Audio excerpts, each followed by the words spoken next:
we are starting off a little different today because I don't want to have to do the recap until we go through what you guys have already done when you're in the Vale of Thalara with Thornhide.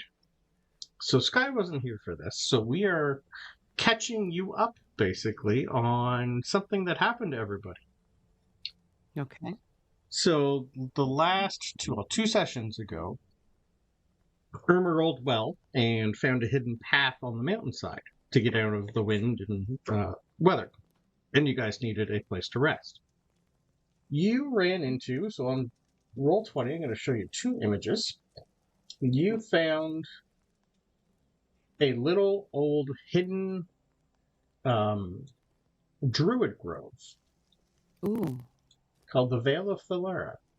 And you learned a little bit of lore from the Greenback Mother and her guardian, Thornhide.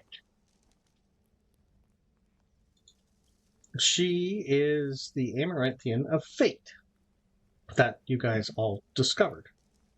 But in order to guarantee that you are allowed to pretty much pass and gain the knowledge, Thornhide did a trial of wisdom on everybody and asked everybody a bunch of questions, which I'm going to ask you now.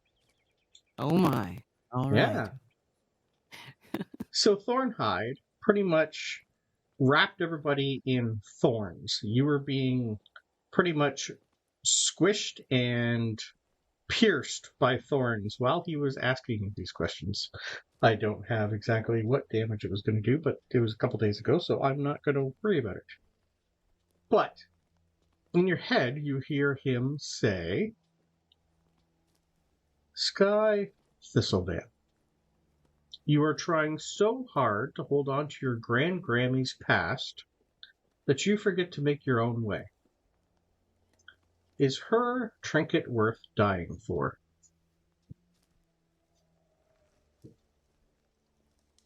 Ooh.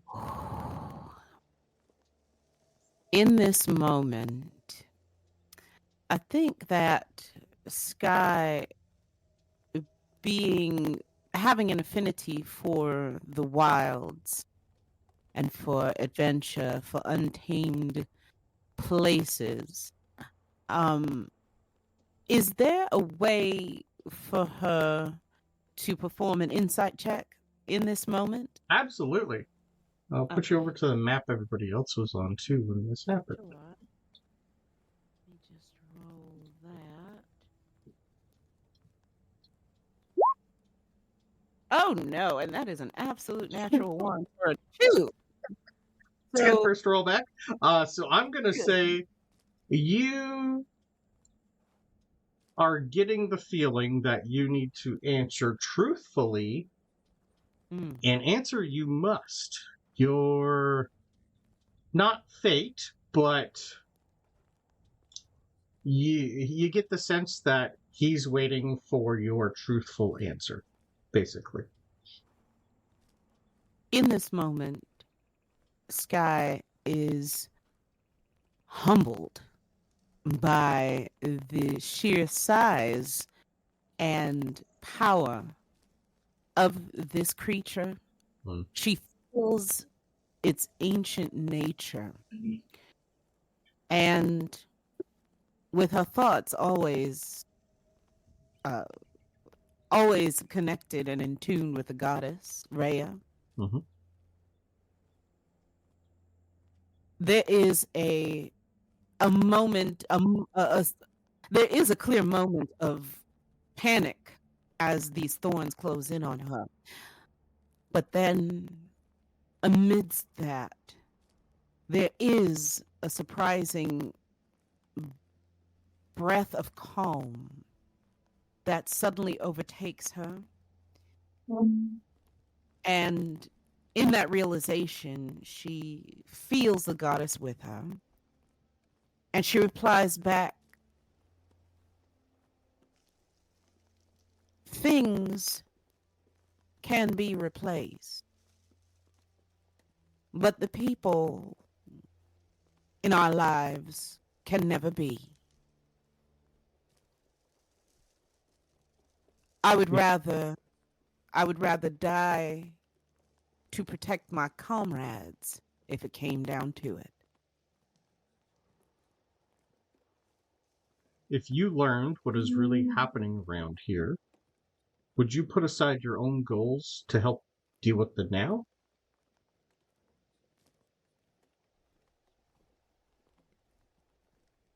She trembles, and tears come to her eyes because she is wrestling with that prompt from them. She is wrestling with the fact that she is carrying a legacy around with her that is not her own, as it has been pointed out to her. But it makes her no less sad not to solve this one mystery that her family could not solve before her grand Grammy's passing. And she says, I will put aside my own endeavors anytime I am needed. I will answer the call. He stamps a hoof and all the thorns go away on you. What is more important? Becoming a hero so your story is told for generations?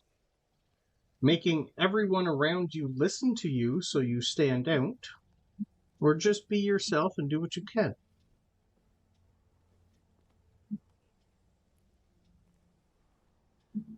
Seeing the thorns recede, Skye, matter of fact, in the moment, has she been lifted off the ground in any way, or she is just still on her You're own? good now. You're bleeding a little, but that's about it.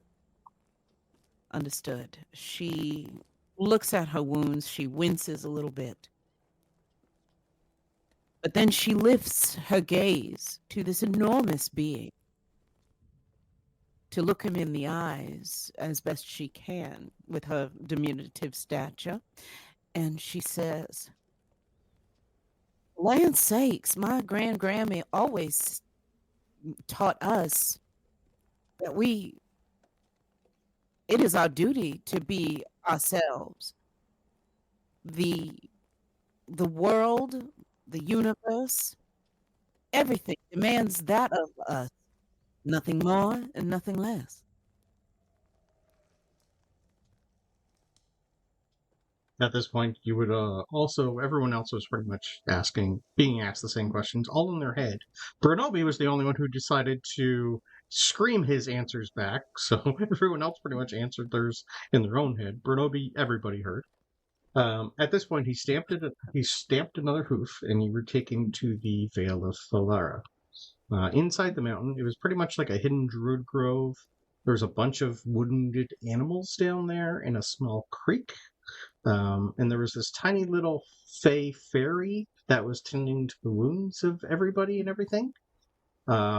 Basically, that's where you did your long rest. Everyone drank from the water in there and immediately passed out. They were basically given a full rest, and then they were instantly teleported back up, and it felt like no time went by for any of you guys.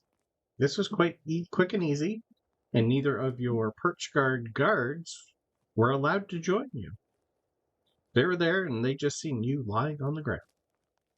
I would like to say that when she was teleported to where the healing fairy was, I think she might have been teleported near the water, maybe even splashed right into the water in shallow portion.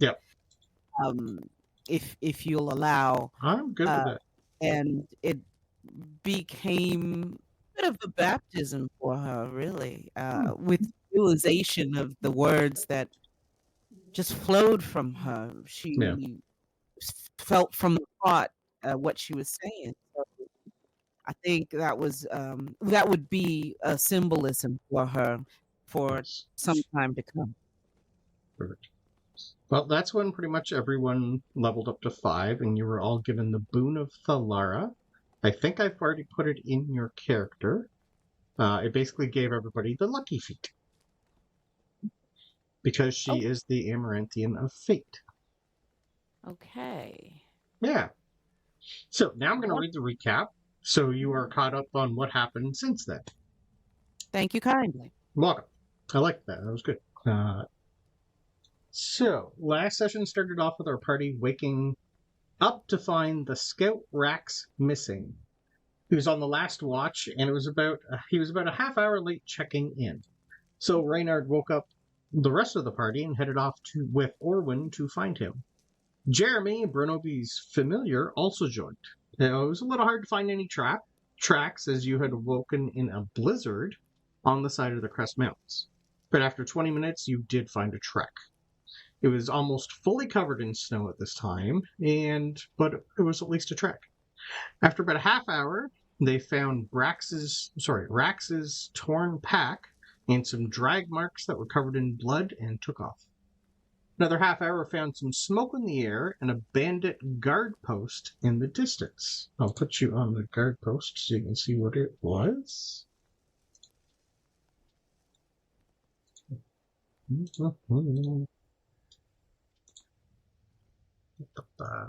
I lost my place. I'll find it. There it is. The tracks and blood were heading in the direction, so they went in nice and quiet. Reynard took the lead as he crept up to the door. He found it was wide open, and inside was some kind of massive frost wolf and a mountain lion eating a few of the Maw-Paw bandits. No sign of Rax, though, so Reynard set a quick trap at the door and waited till the rest of the party found him. It was about an hour before the rest of the party did manage to find them, and Jeremy was back in range of Bronobi. So basically told you what was afoot, you all grabbed your gear and headed out. Reynard and Orwin waited, and as soon as the party was close, he set off the trap, and the Winter Wolf and Mountain Lion came out of the building, because they did not want to fight that inside, which was very smart. The lion took the brunt of the trap, and combat ensued. Reynard was once again very lucky to get out of the scrap alive, as the wolf and lion were not happy with him. Also, a second lion joined the fight, which made things a little worse. The rest of the party were on point as always, and soon the beasts were dead, which helped them hear someone still inside the guard post screaming for help. His name was Leo Darkcloud, and he's an assistant to the archivist at the Avium. He was sent out to look for some stolen artifacts because his boss didn't think the Perch Guard would do their best. Leo was pretty much found immediately, kidnapped, and placed here. Orwin and Reynard didn't see any sign of Rax, so they all decided it was best to keep on hunting for him and went back into the blizzard and backtracked. Soon after they found where they had been before, they smelt smoke and found more tracks. Less blood this way, but birdfolk tracks at least. 20 minutes later, they were on the side of a cliff with a very narrow walkway and a massive cave carved into the side of the mountain. Reynard was first across and saw the remains of Rax being eaten by a huge winter bear. Reynard, Orwin, and Bronobi all got across the ledge and started in on the bear. Irma slipped trying to get across and fell. Hester did his best to grab on, but wasn't successful, and Irma plunged over. Hester did manage to get off a quick feather fall spell, and Skye jumped off the edge and handed down to try and help. Not being able to do anything else, Hester went in to help with the bear. Leo stood in shock as all this happened, because Leo's only 14, and this was way too much for him. The fight with the bear was nasty, and you almost lost Orwin, but with quick thinking from Bronobi, he was stabilized. The winter bear died, and Rax's remains were searched. Luck had it that he had the missing map piece that you guys were looking for. And, well, Irma is still falling. She has about 3 to 4 minutes of falling before she hits the ground and dies. So, oh dear, people love to do Except that. he has feather Thank fall. you. she's got, thankfully, Featherfall on her. Yes. So we And die. Skye's you are pretty much like right behind her. So, Okay. I would like some good old perception rolls from both of you, please. Excellent. I would like to cast guidance on myself before I do. Absolutely. She's falling pretty quick. Well, with Featherfall, it's what, 60 feet every 6 seconds? So it's actually not terrible. Still quick. It lasts for 1 minute. So we are technically on round 2. All right. So perception, you say, correct? Yep. Yeah. All right. And Irma, what are you thinking about as you plummet? Unable to do anything. Not much thought going on. Okay. Probably just freaking out. She's thinking about jalapenos. So that's jalapeno crickets. Okay, so 13. 13, yeah. All right, perception from Irma, please. If your internet and camera will let you. And I just realised that an inside joke isn't going to make any sense to people listening on the podcast. Oh well. You never know. You can always try, Miriam. That's a 16 perception.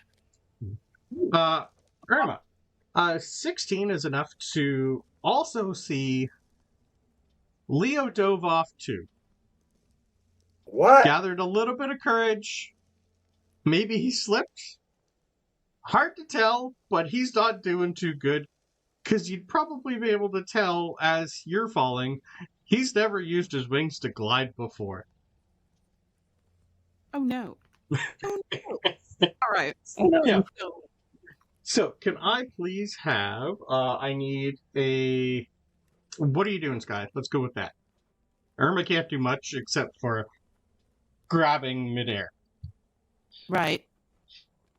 You said Irma already has Featherfall cast on her? Yes, so technically you would have to glide pretty quick, or if you want to try and get under her, but she's not going as quick as you, unless you immediately started to glide.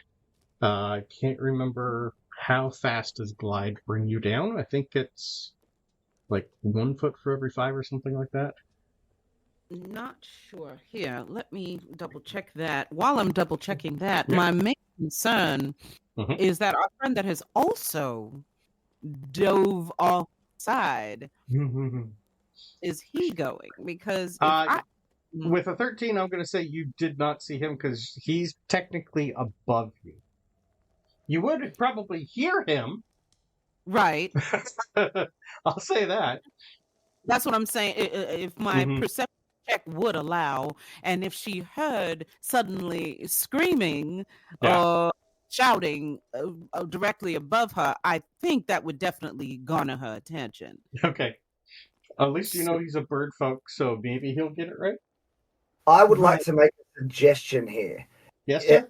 There is a chance that Leo jumped off before the Featherfall was cast. That would be what. No chance at all. Not like an initiative roll to see who reacted faster. No, I can guarantee at his age he didn't know what to do and would have froze for a second or two before he decided his best help is to help that. Okay. Because I know the character and I have his actual stat sheet. There's a reason he jumped off. Here's one way we can help to resolve this, dear DM, if you will allow. Absolutely. Guidance. Let's see. Okay. Well, if Skye looks up and sees him, how far away from her is he right now? Okay, I'm just reading glide, and glide is the exact same as Featherfall. You can do 60 feet per round. Okay. Yeah, so that's not bad. Okay, that's not bad. That's not bad. If you fall at least 10 feet in this way, you may fly up to your movement speed in one direction you choose, although you can't go up. Right. But the Featherfall, if Irma has the Featherfall and it looks like you'd be able to catch up with her pretty easy gliding, you just have to go out and back in. Or like circle her a little. Yeah. This is second nature to you, technically. Here's what I'll do. I Mhm. believe, and how far away from her am I right now in this moment? You're probably only about 30 to 40 feet above her. And you're going to Perfect. see All Leo right. probably about the same above you. Okay, perfect. Yep. We're gonna try to do a twofer, fam. I love See it. how we do. Okay. So, what Skye will do, she will tuck her wings in just a tiny bit Mhm. to accelerate her fall. Yep. Then shoot them back open wide when she is right up underneath Irma Okay. to try to catch her. Beautiful. So that's the first part of this. Is there any role you would like me to perform at this moment? Yeah. Give me a straight. Bring the character sheet here. You're in the middle of falling, so I want pretty much a straight intelligence roll to see if you know what you're doing. Okay, fair enough. Not a saving throw, just an intelligence roll. Got you. Am I able to add a guidance to that? No, because you just use your guidance for your perception. Got it. This is technically in the same time. Yeah. All right. Okay. That's a 14's enough to be able to figure out that you can get one for sure. 2 might be hard, so you might have to choose one to start. Well, like one of my favorite films says, mission. This is mission possible. Mission difficult. You walk in the park. So we're gonna try. Beautiful. We gonna see. Yes. All right, then I need Up on the side of the ledge right now, Bronobi's pulled out some popcorn and sat with his legs over the edge, just watching. Well, technically, this happened while you were still fighting the bear, sir. Oh, you're no fun. It's true, though. You guys had 4 rounds with the bear. You don't know what's going on until after that's over. You're still mid combat here. Oh well, I put away the popcorn. So I need a acrobatics from Skye with advantage because this is second nature to you, and I need an athletics check from Irma to see if you can grab on. Okay. At disadvantage because you're falling. Acrobatics at advantage for Skye, correct? Yep. And athletics at disadvantage for Irma. Ooh, yay, 7. Okay. So that puts your average not great. So a 16 and a 7, that puts you at about 11 or 12. What are you grabbing onto Irma with? Is it going to be your talons, your hands, because your wings are like just on your back? It is going to be her talons. Your talons. Okay. Then I just want a straight strength check from you first, please. Oh, to boy. see how well you hold on. That's enough to grab her, but not enough to hold on. Okay. Fair enough. And I think your gloves gives you advantage on that, so it's just a straight. So, because you're flying, I'll say a straight athletics. Oh, straight athletics. Okay. Yes, please. Let me just. That was my strength. Ooh, actually. that's okay. I'll still take the roll. All right. Brandon, are fair you enough. drumming on your end? I hear do do do do do. Oh, sorry, it's my pencil. Brandon's got This new mic picks up everything. It is ridiculous. I had sure people does. cutting grass like 200 feet outside today, and it picked up the cutting grass. It's ridiculous. And I just thought it was It's background funny. music at plans. Sorry, I do Like have background music, Yeah. but it's fairly low. That's that set of DM steel drum. Yeah, You- yeah. Sorry, this mic picks up everything, but it works great for recording. All right, so a 15, and what would your athletic score be? Let's Is there see. a bonus So for that? that's Is it? I have a +2. Okay, so it's still the same for athletics. Okay. Mhm. I can't remember what your gloves give you for advantage. I think that's just climbing, though. yes, I believe climbing. Yeah. Okay. So 15 is actually enough to be able to hold on to a Irma, but I'm only going to say by one hand because Irma is still having a struggle. Irma, I will take another athletics rolls from you to see if you can try and get your other hand on her talons. Is Irma And lighter as because of Featherfall? Pardon? Is Irma lighter because of Featherfall? Or is it falling that's lighter, that's affected? I don't know. I don't think it actually changes the weight. Yeah, I don't think it does, but it was worth asking because I'm not sure. Yeah. No, it in just this moment, slows you down. as soon as Skye grabs onto Irma, she will call out, "Irma, hold on! Hold on!" I'm trying. That was a 14. Okay. That's enough to actually hold on to each other and start gliding. So good thing. So that was third round after all those rolls. I'm just checking here. So you have a strength. You are good for. Your carrying capacity is 210, push 10. So yeah, you are not encumbered with Irma. She doesn't weigh as much as your carrying capacity, so you're good.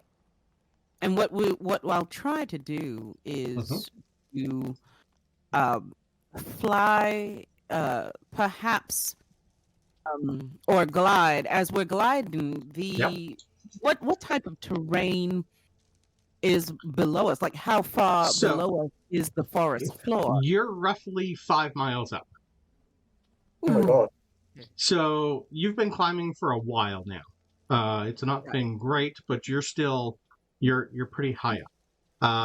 I will take perception rolls again from you, please. Yeah. I will take perception rolls from both of you again, please.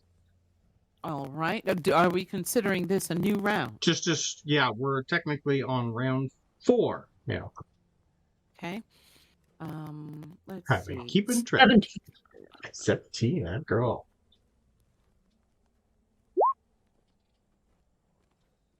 Okay. All right. Probably a little easier for Irma now that you have a good grip and you're holding on.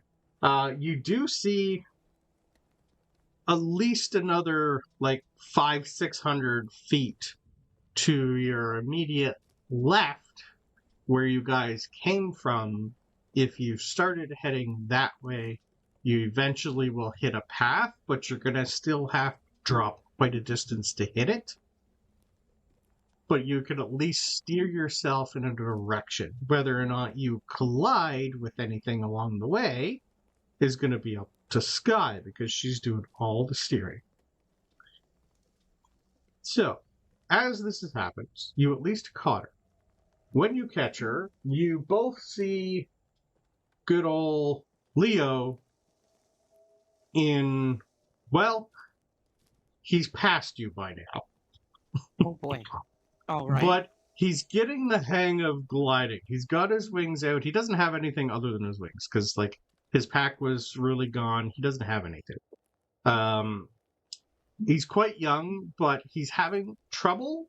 But you'd be able to tell he's coping. But you'd also be able to tell the direction you're coming is a lovely windstorm. Right now, Mario, by the time everything's done, I think a couple of you were, I think Reynard was in the middle of going through the remains of Rax right now. But if you wanted to go out and eat some popcorn, now would be the time. No, but I don't know I whether or not Hester. Okay, whether or not Hester told you Irma fell.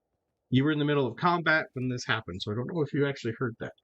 Yeah, totally fair. I wouldn't have heard. My passive perception is not good enough to have heard, and I was definitely searching stuff, so it's okay. The popcorn stays on ice. We're in the bag. Anyway. All right. So, you're getting a major gust of wind happen on both of Major you. gust of wind. So I need, what's the best thing to do for this? Because you're gliding, I just need an acrobatics roll from Skye, please. And if you pop out your wing there, I will let you do this with advantage. Indeed, I would, and I thank you kindly. Yep, so pop off a charge of that.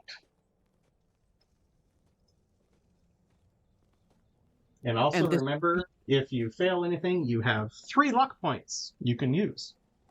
I do. And this is athletics again, you said? Acrobatics this time because you're flying. Acrobatics with Yeah. advantage.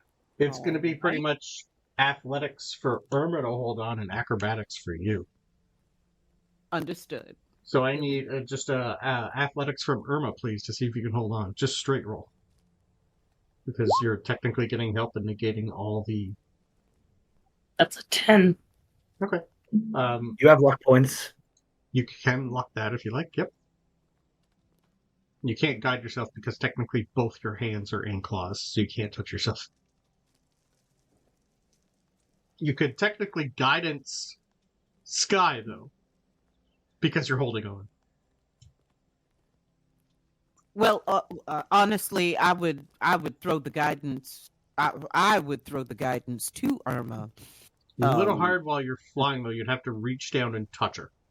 You wouldn't be able to do it with your claws. We are all you wouldn't consider that I'm already since I have her grasped in one of my talents that you're already touching. No.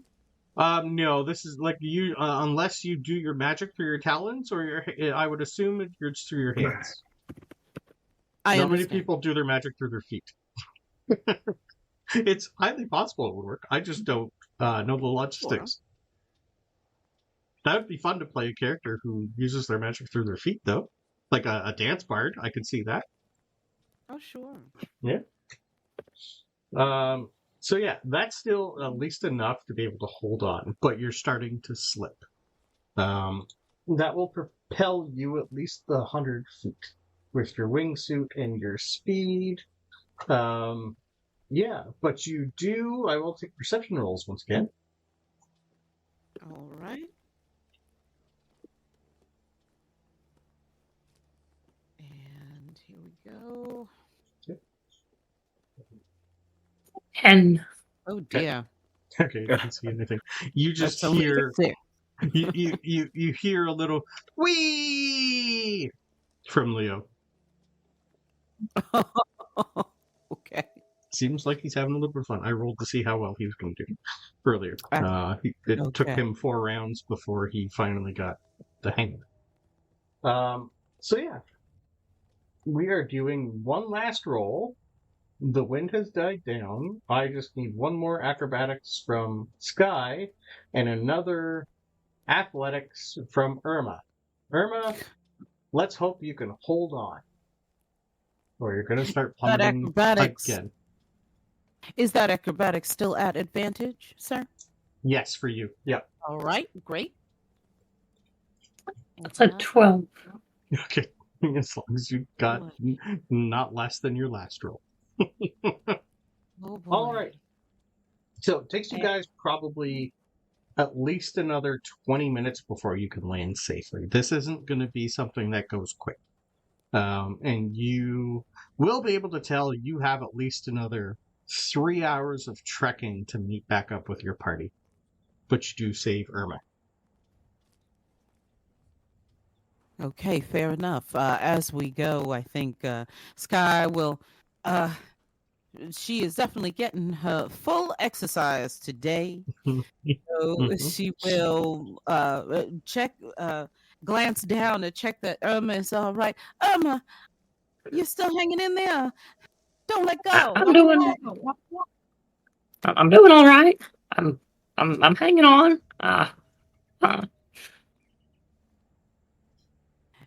And as she looks out over the horizon, you had mentioned there's a bit of a windstorm coming up from one direction. Well, especially on the side of the mountain, it gets quite windy, and when you fall off and start gliding, being that high up, it is a high wind. Yes. Okay. And you're still technically in a blizzard. Okay. Yep. Does she get the sense that the wind will overtake the location where the rest of her friends are at this moment, or is it still a far ways off? or Oh no, what it's is pretty much hitting them now too. Like yeah, they've been full blizzard since this morning, so they've been used to the wind. But being like not on the ground while you're falling, it just makes it a little worse. But you'd be able to tell from where you are, maybe within the next couple hours, there is the sun finally peaking around a few corners here, so it might clear up. Hard to tell though. okay? Fair enough. Yeah. I can't remember. think- We stabilized Orwin, but he's still at 0 hit points. Got it. I think for the rest of you. Well, meanwhile, up in the cave, Yes. I feel like Bronobi looks around and says, Hester, I think we have a problem. Our party seems a lot smaller than it should be. Yeah, I mean that happens when people fall. Oh, so somebody fell. So we can assume they are dead, so now this is our whole party. Okay. Oh no, I don't know if they're dead or not. I mean, Irma fell, and I cast Featherfall on her. So, and then Skye jumped off after her, and I guess so did Leo. So I don't know what's going on, but I can't see them anymore. They are too far down the mountain at this point. Okay, so Featherfall, I assume, makes her fall like a feather. Yes, less like a rock is probably the better explanation. Okay, so I guess they are fine. We will see them again one day in the future, because they are now a long way away. Yeah, I would say they are at least 600 or no more than. Hang on. Yeah, I would say if they are alive, they are no more than about 600 feet below us.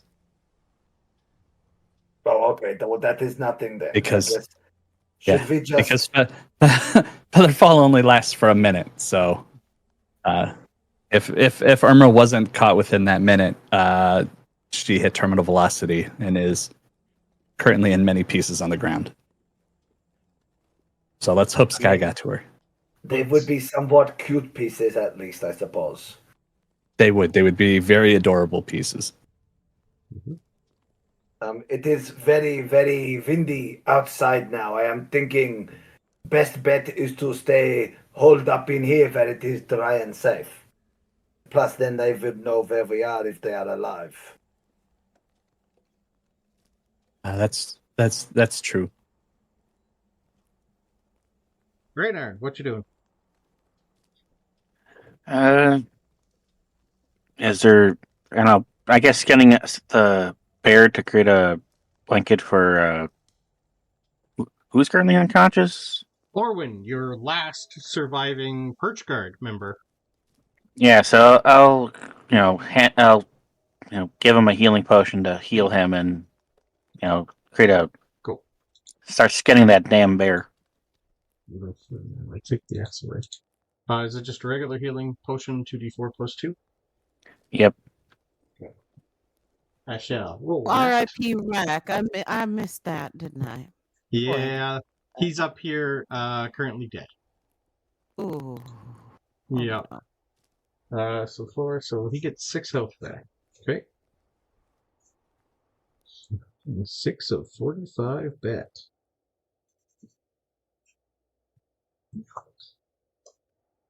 As Orwin gets up from being torn almost in half by this winter bear, he shakes it off and pretty much just looks at everybody and goes,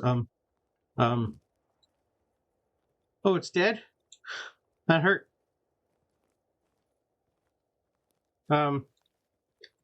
Where's everybody? And why is someone speaking to me in my head? Don't know about what is in your head, but everybody else went for a joyride off the side of a cliff. Why is Leo talking? One second. Oh, okay. Apparently Leo jumped off the cliffside. He's talking to me in my head. I've never had that happen before. He's he says he can't get back to us, so he's just going to fly down and tell the perch guard what's going on here. And he says thanks for saving him. If he is going off by himself, that kind of suggests that Skye and Irma are both dead.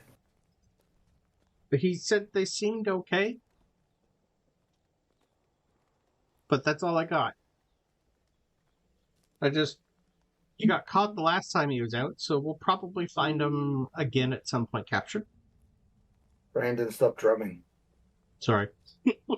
I'll move the mic away from my hand. That might help.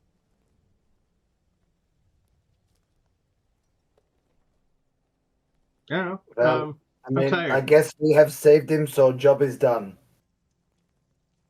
Yeah. Maybe, Orvin, you are best to rest up and try and recover a little bit. You are not looking so good. No. But it's still like only noon hour. But okay. I'll try and bury Rax, I guess. Maybe write a letter to his family. I am happy to help you with that. I don't think that should be a one-person job. It is a big job. Well, yeah, he's everywhere. Well, I will help you pick up the pieces and put them away. Okay, thank you. Really want to talk to Leo more, but that's fine. All right. Irma will be back. I think she's just having food. So, Skye, would you and Irma like to start working your way back up the mountainside? Yes, indeed. Okay. That as soon as we are able, that well, I think for about 10 minutes or so, probably catching our breath would be Yep. would be the better thing to do. Do I know whether Irma is injured or such? Shall I do a medicine check? Make sure that You can absolutely give me a medicine check. I would love to do that. Yep. Let's go here. That's pretty good. That's 20. That's pretty good. Yeah. Yeah, other than nerves are a little shot. Yeah, that was probably the scariest thing that's ever happened to her. I think combat is more her game than falling. She's really good at combat. Sure. I'm trying to remember, was Irma the one that had expressed a fear of heights? Yep. Well, I'm sorry, Hester more than Irma. It was Hester more than Yeah. her. Yeah. Fair enough. Yeah. But yes, Skye will say to Irma, Mhm. "Oh, you seem to be all right. Right as rain. Oh, good on you. I know it was difficult flying or gliding, as it were, for your first time. But just know that I've always got you." Thank and you. Yeah, flying's not for me. I like burrowing. I completely understand. Mhm. How about this? When we do go underground, I will rely on your kindness in return, for I am not one for tight spaces. It's restrictive, if you can understand, for someone like me. So Lots of breathing holes. Gotcha. yes. Okay. And so with that, I think unless the short rest would be an hour. I think with the windstorm kicking up, how severely are we feeling the windstorm here where we've alighted? Pretty much the same as you guys have already done this climb this morning, so you know what's really in store for you. If you would like to give me a con save to see how well you do, I would be happy to take one. Sure. Keeping things fair at all times. Here we go. Con. Roll well, please. All right, that's pretty Okay. decent. 15. You're doing fairly good. Irma's getting 1 level of exhaustion. Oh dear. All right. That's okay. That's just ability checks and stuff, so it's not going to affect speeds now. But that is enough to get you guys back where you currently at least were. Whether or not you go back to the cave or to the way station, I will leave that up to you to decide. Do we have Leo in sight at all? No, you don't have Leo. Would Bronobi think to send Jeremy? Nope. Okay, I don't think so. Okay. I didn't think to do it, so I'm going to say he didn't think of it either. Okay, perfect. and so as we were descending, however, we didn't even catch what direction Leo may have been. No, a little too hard. Yeah. All right. That's fair. I mean, there's a windstorm, there's everything else. There's obstructed visibility. Yeah. I get it. All right. That is in and of itself a worry. As we are making our way back up the mountain, I think she definitely would at least try. Let's see. We've got some spell slots, so you do. Let's see. Well, it's only at 30 feet. I think as they are climbing, especially in areas where the snow drifts are deep,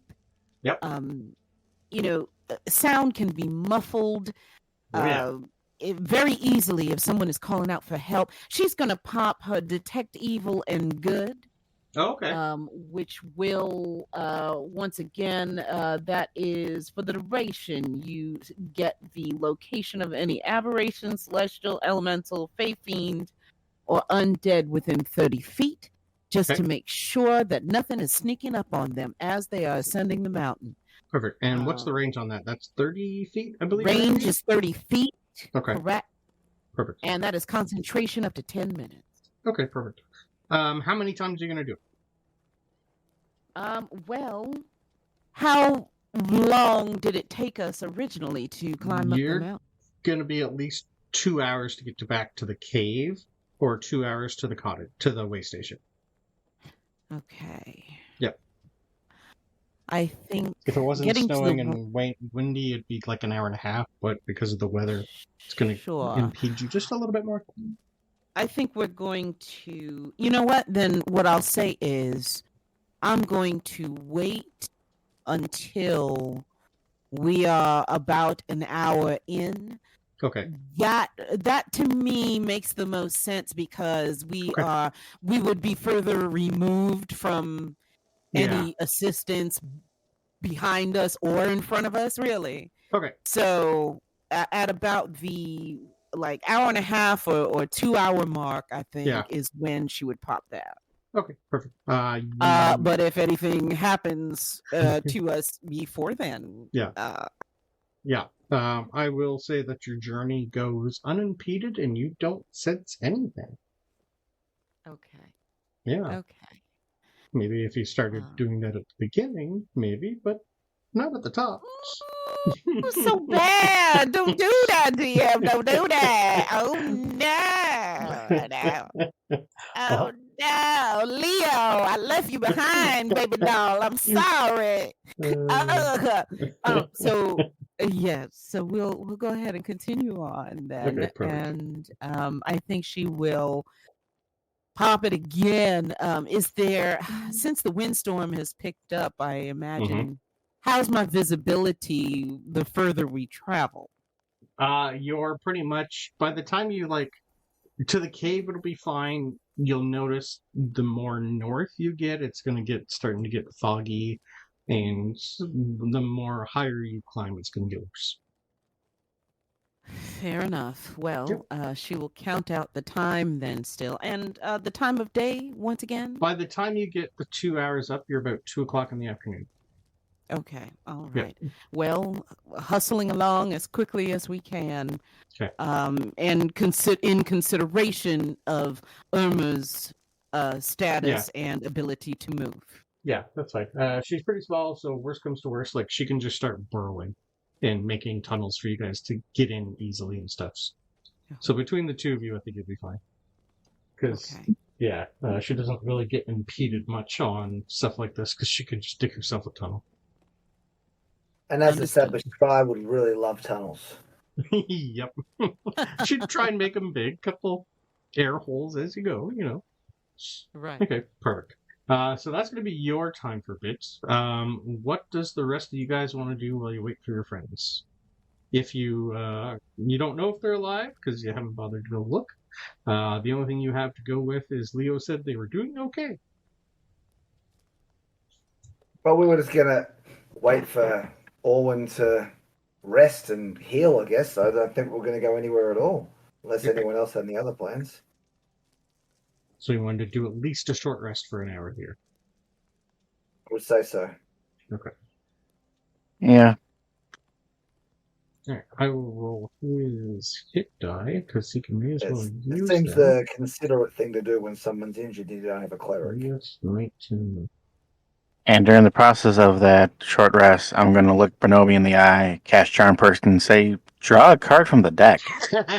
Thank you. Oh dear, here we go. I didn't have that popped up because I didn't think it'd be used. This is the entertainment y'all came for. Here we go. Okay. Now, So that's a wisdom hello. save or charisma save? How do we feel Wisdom about save. How do we at feel about 12. PvP? Because Bronobi's absolutely going to attack if he makes this save, just FYI. That's on you guys. Like, He definitely does not make the save. okay. Pull me a card, please, sir. Roll me a d20. D20. All right. That is a 19. Oh, okay. This one. Okay. All right. Am I taking damage from pulling a card? Have we spent long enough for that not to be the case? Yeah, you're fine there. If you pull a second card, that's when you'll start taking damage. All right. You pull a card, and it has a feather on it and a gavel. You then hear a flutter. And in the cave that you're currently in, a courtroom appears. And a mystical jury of birds appear to judge your soul, sir. Uh-oh, I'm doomed. I need you to make me another roll 20. On a 10 or lower, you are cursed. I won't tell you what the curse is until that happens. On an 11 or higher, you gain something. I think it's only fair to roll this digitally so everyone sees it. And that's another 5. You're cursed. The flock of birds look at you, and one of them pulls a feather out of its, we'll say, head, and throws it at you. You permanently have disadvantage on wisdom saving throws. Oh my god. Yep. Wow, Charm Person's never going to fail on me. Permanently. Oh, Permanently. no. Had you rolled an 11 or higher, you would have gained advantage on wisdom saving throws permanently. Hey, Brandon, Yes, sir. you're an asshole and I love it. You rolled it, sir. I just created the cards. Oh dear. And that Dearie card me. is used. Well. All right. So, I will remind you, because you do have time, whether or not Hester would remember, because it's been a few sessions, that's what I'm telling you. You did pick up a couple backpacks in the guard, in the way station, that you put aside to look through later. Whether or not you want to do that now, that's up on you. Yeah, I'm pretty sure. I was looking through my inventory to see what I put them as, but here they are. Pioneer packs. We had 2 of them, or prisoner Cool. packs. Prisoner packs, pretty much, yeah. Yeah. Since we're taking a short rest and everything, I know Bubo took a lot of damage, and so obviously I would have spent some of the time casting Mending to repair them. But then, since we're just sitting there, I would have started going through them to see what's in the packs. Yeah. I think you had said that they're just like explorer packs or something, but I couldn't remember if there's anything special in there.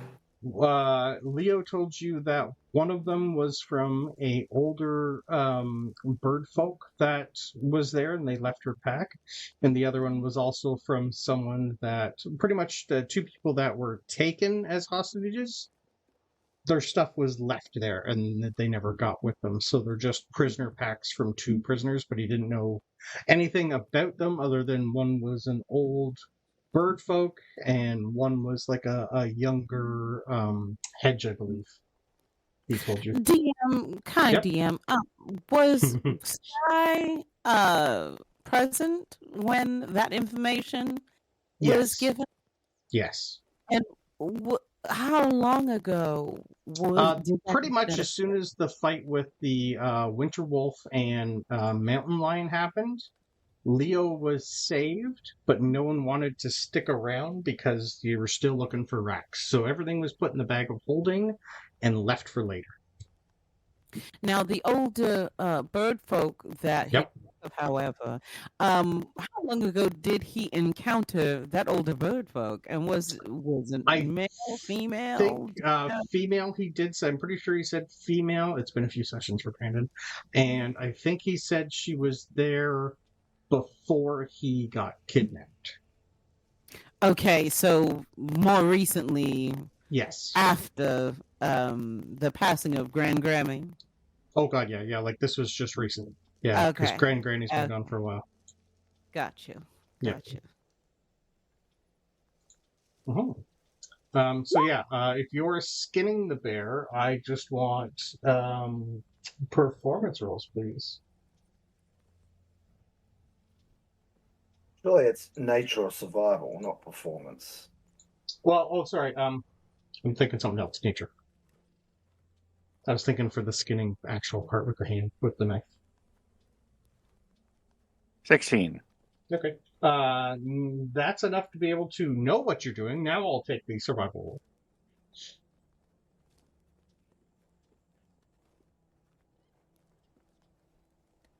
So you don't immediately cut something and have like guts spilling on you. Yeah, you're good. Have fun.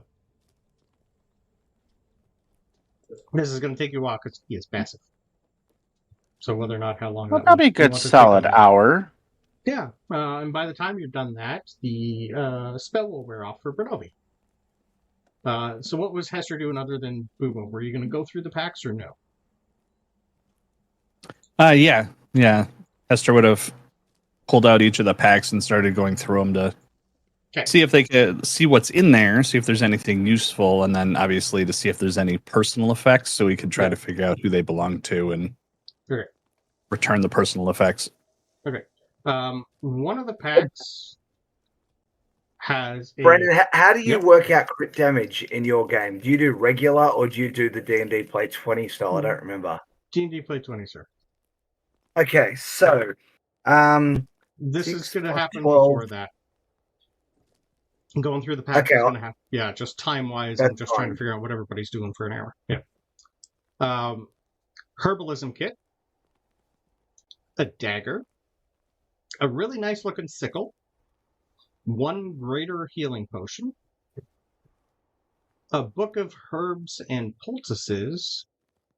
And a change of clothes that look like it would fit a hedge. I'll copy and paste that. This bag looks fairly good. Doesn't look like it's torn all to shit like the other one is. So that's in one of them. That is like a newer bag. Yeah, kind of hard to tell. There's no name or anything on it. The sickle, eventually, you will have to identify it, but it is a +1 sickle. It's the only magical point, except for the other healing potion, which is a greater healing potion. The other's pack is quite torn. There's no sense having you do an investigation because you're taking the time to go through this. there's a few things in it. One is a compass. There is some sort of magical lantern. Well, two types of magical lanterns in there. They're weird. There's a spyglass. One of the lanterns is like on an extendable pole. There's a grappling hook. And a pitcher. With the last item, did you say pitcher? Like yes, thing that holds water, or picture like a camera?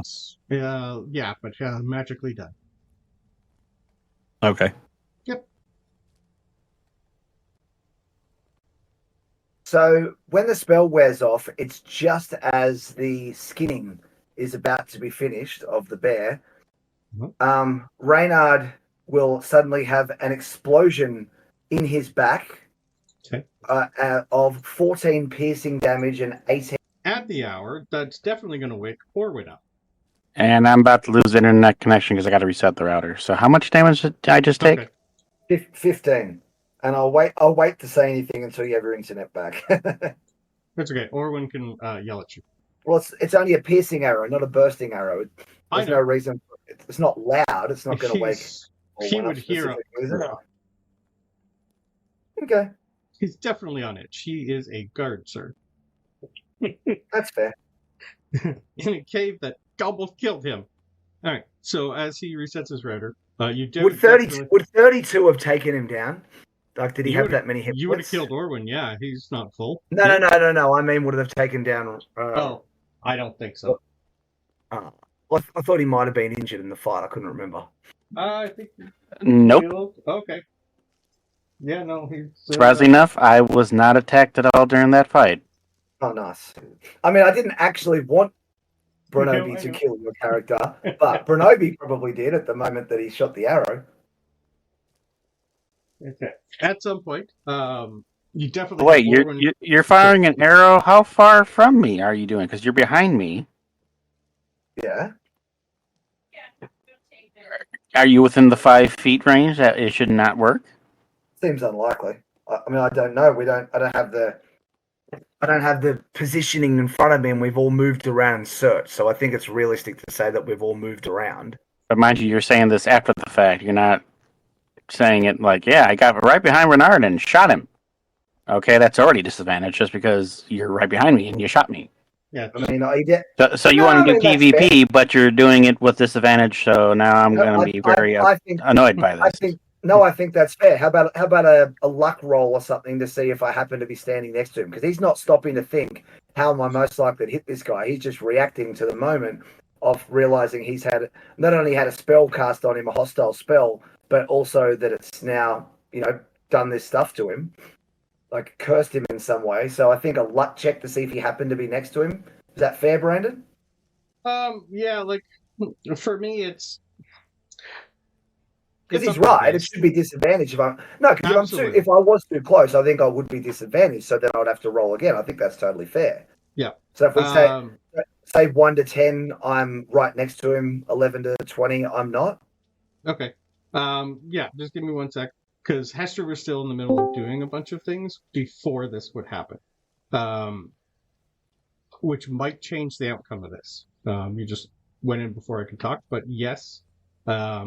I'm okay with the extra double luck point. That's fine. I am just going to roll it again digitally so that we can see that we all know it's fair. That's fine. Okay, so 11 to 20 meant I wasn't next to him, so I think it stands as it is.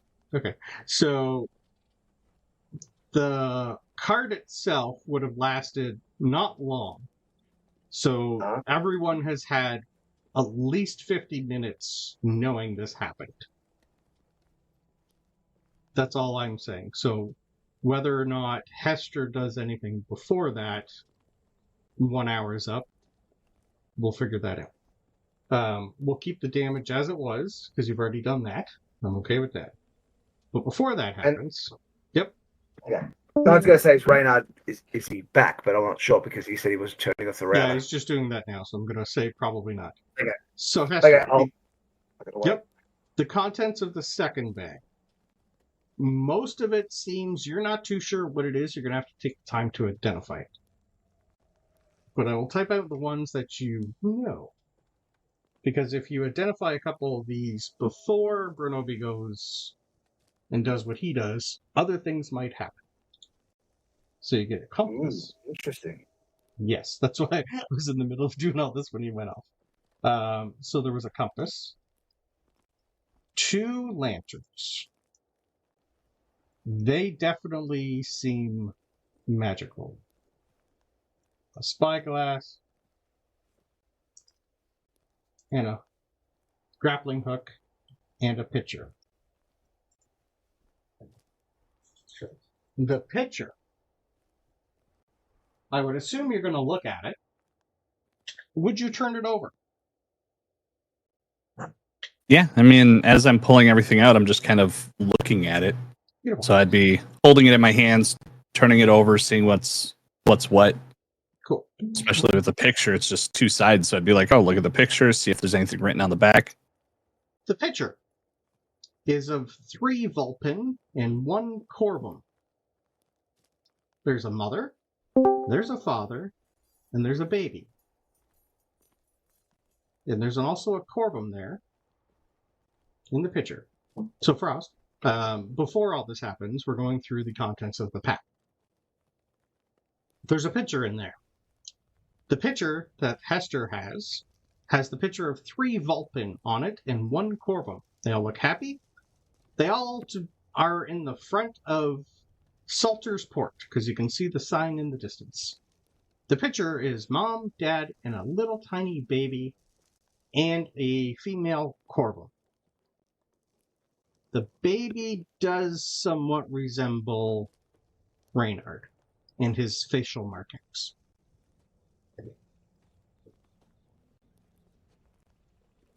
On the back of the picture, you see 4 names.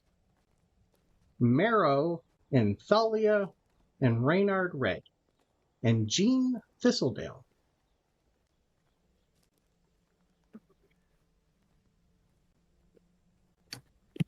Yeah. I mean, Hester will be looking at the picture and then flip it over and start reading the names and just kind of call up, be like, Reynard, this picture has your name on it.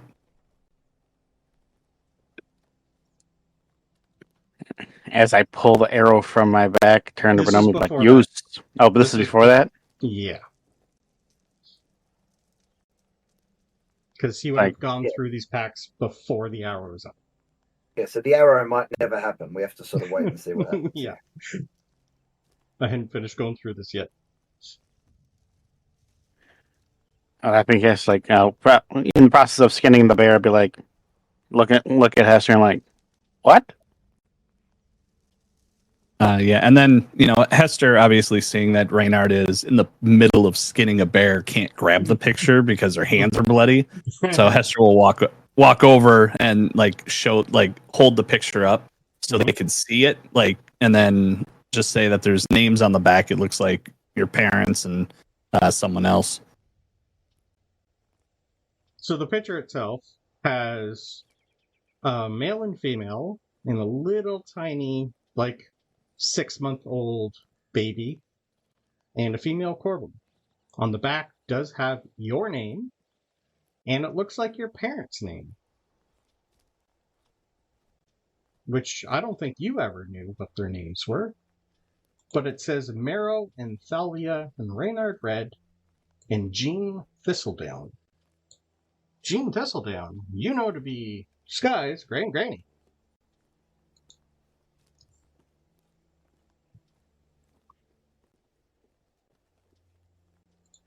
And Jean Thistledown has a lovely necklace on.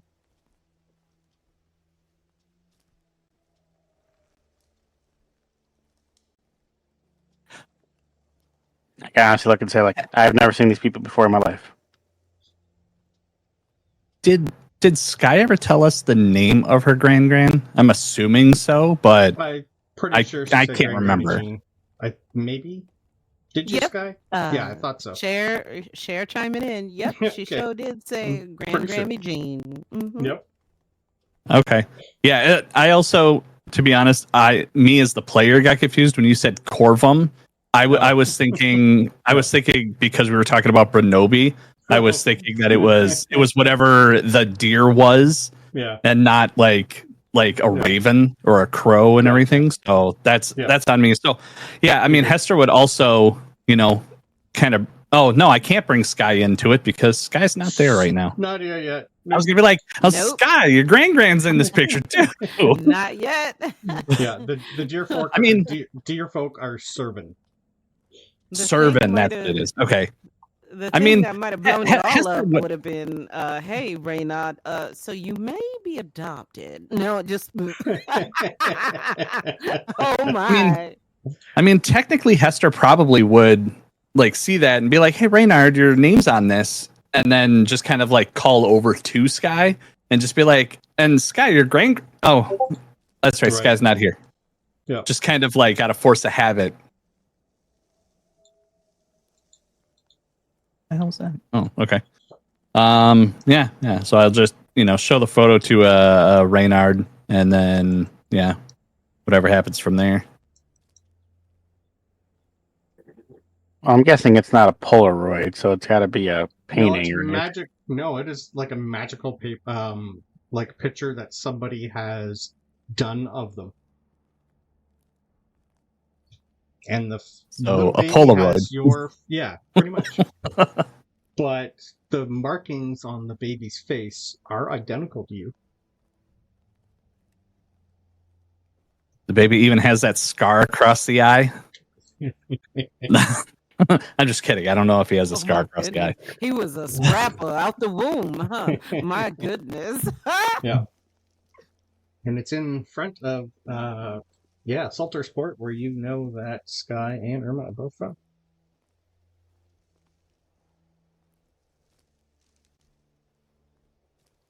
Kind of looks like Skye, but it's kind of hard.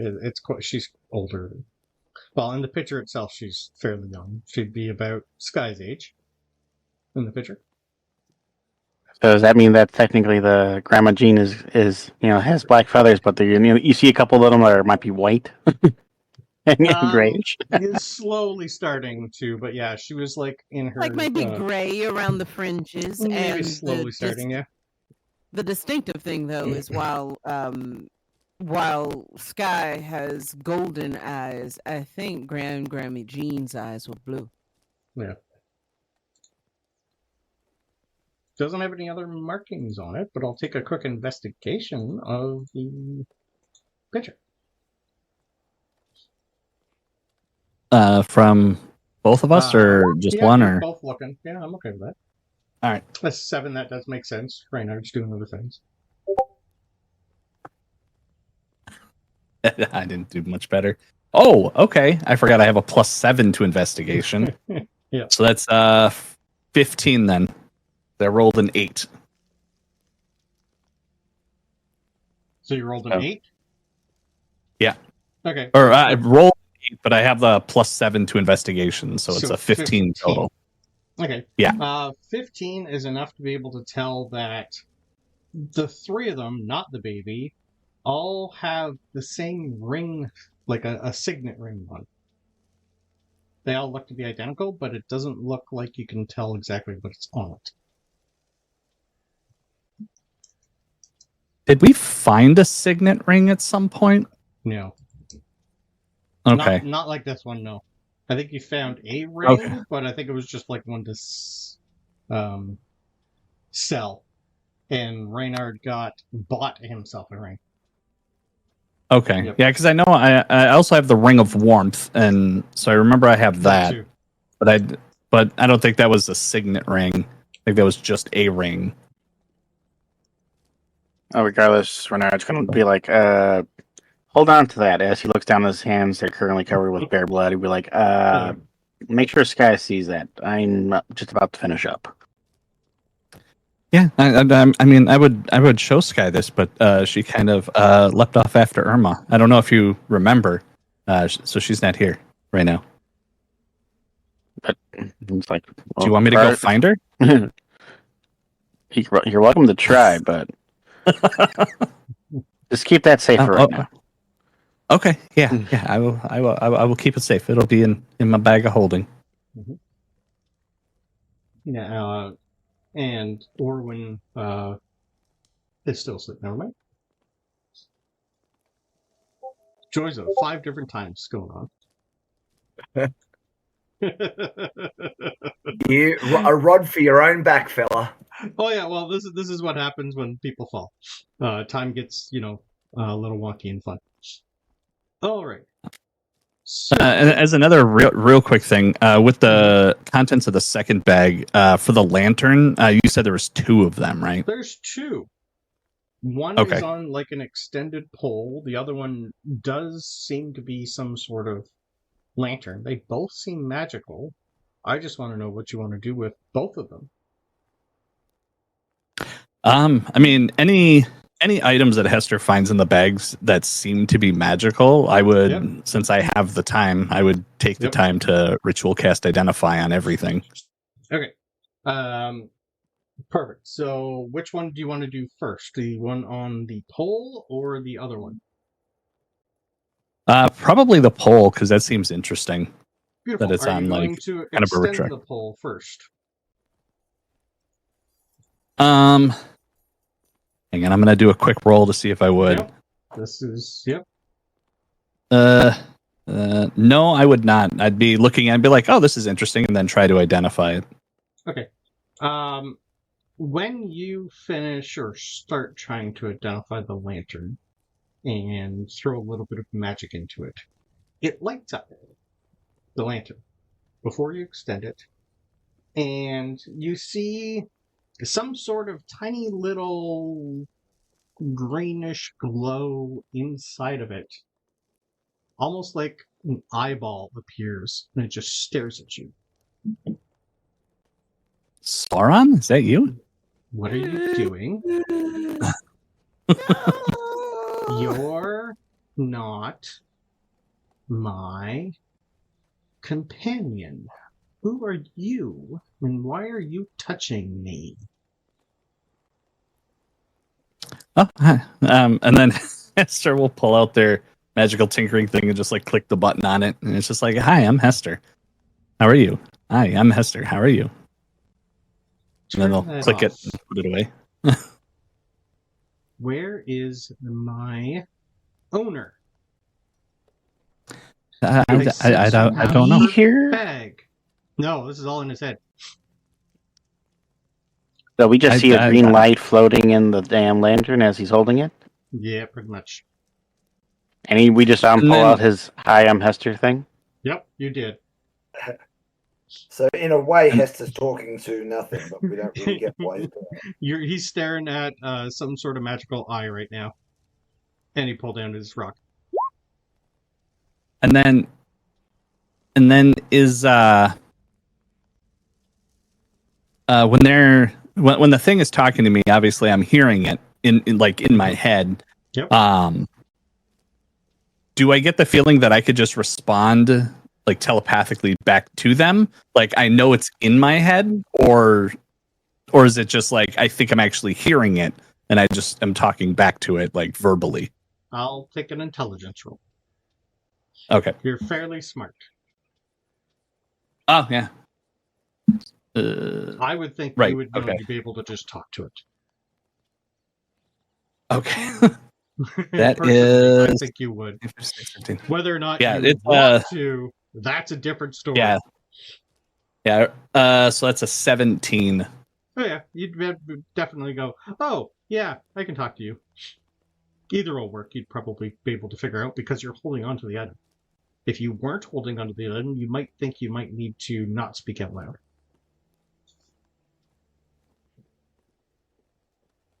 Okay, so I can telepathically talk to them. Yep. Is what you're saying because I'm holding it. Okay. Correct. Yeah. Yeah. Hester will. Yeah. In their head, so it's like they start talking to Hester. Hester pulls out their magical tinkering to say who they are, and then they put it away, and then they'll just to answer their question, they'll just in their head, still kind of stuttering, is they'll be like, I just found it in a bag. The bag belonged to somebody. I don't know who it belonged to. The bag, the bag was left. Where is she? Her and I we can't be separated for long. I need to find her. Will you help me? If she has been taken, I need her. She needs me. We are one. If you can't do it, give me to someone useful. Who is she? I don't know who she is. I am not talking anymore until you say yes or no. If you will not help me, you give me to someone useful. I'm pretty much your only hope at this point. So do you have legs? Can you? I can only help you if you give me information. I don't know who you want help finding. I don't know if I could help find them. Can't give. I don't know who they are. Without their permission. Needless to say, is this like a? She's important. Is this like a HIPAA to both of us? Is this like a HIPAA policy or something? This is more of a pact, the one that I don't think you are capable of understanding. Oh, okay. Unless you would like to be bonded to me instead, and then we can deal. Not really. I'm not a big fan of being bonded to inanimate objects. I'm not inanimate. Says the artificer with a robot. Also, True. in this I moment, like that. do we just invent push to talk D&D style? A little bit, yeah. Yeah. Just double checking. All right. Just a little. I like that. That's good. Oh, that's fun. No, I mean, you can talk to me and everything. That's cool. But I mean, inanimate, like you can't move on your own. Like if I set you on the ground, are you able to just leave, or do you need me to carry you? I'm done talking to you. Bronobi, in your head, can you please tell this one to put me down or be useful? I am looking for the owner of that backpack. Would you like to help me? Because he is being useless. I'm currently charmed by Reynard, so I don't really give a crap what this voice in my head says because it's not his voice. So I'd just say out loud, "Go away, get out of my head." Oddly enough, I would ask Bronobi to help me skin the bear. Well, there you go. That even more. And like carve up the meat, make steaks, supplies, some food. Okay. I'm gonna have to somehow refuse because which is something he would love to do anyways because he does it all the time. You didn't want me to change something after the fact, and we did a dice roll on that to decide what happened. So I think you'd be overriding that dice roll by saying that now after the fact. So I'm just going to push back. Me as a player, I'm pushing back on that. It's only been 15 minutes, so essentially I would, it is a big bear. Yeah, but you needed to have said it before you started doing it. You already agreed it was taking you an hour. Yeah, I'm okay with that.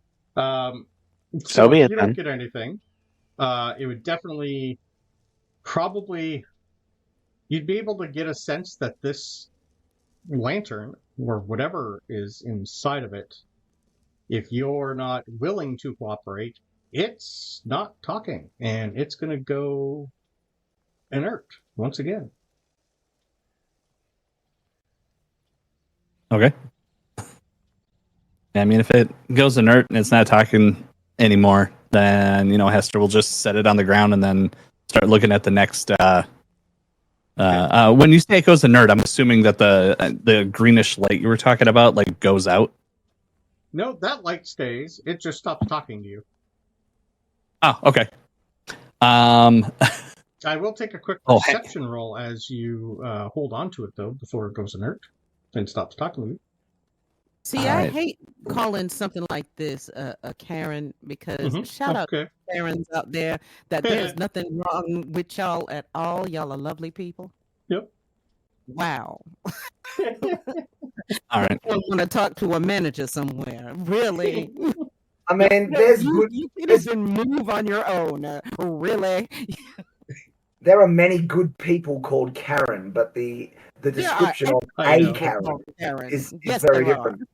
Yep. My Like it's okay to talk to a manager when the position is right, but I don't think that's not a fair description of a Karen. You know, Yep. A Karen in that sense is someone who is completely irrational and unhinged. Correct. Yeah, I don't think anyone's really meaning to say that anyone called Karen is bad.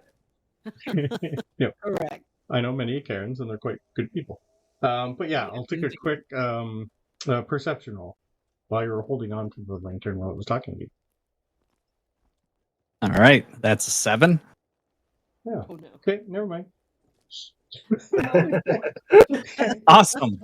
Awesome. Thanks, man. What's your passive? 13. Never mind. Oh, Good. Ooh. Perfect. I needed a Perfect. 14 or higher for you to be able to understand something. Okay. Okay. If you're taking 10 minutes for the other one, it is a lantern of tracking.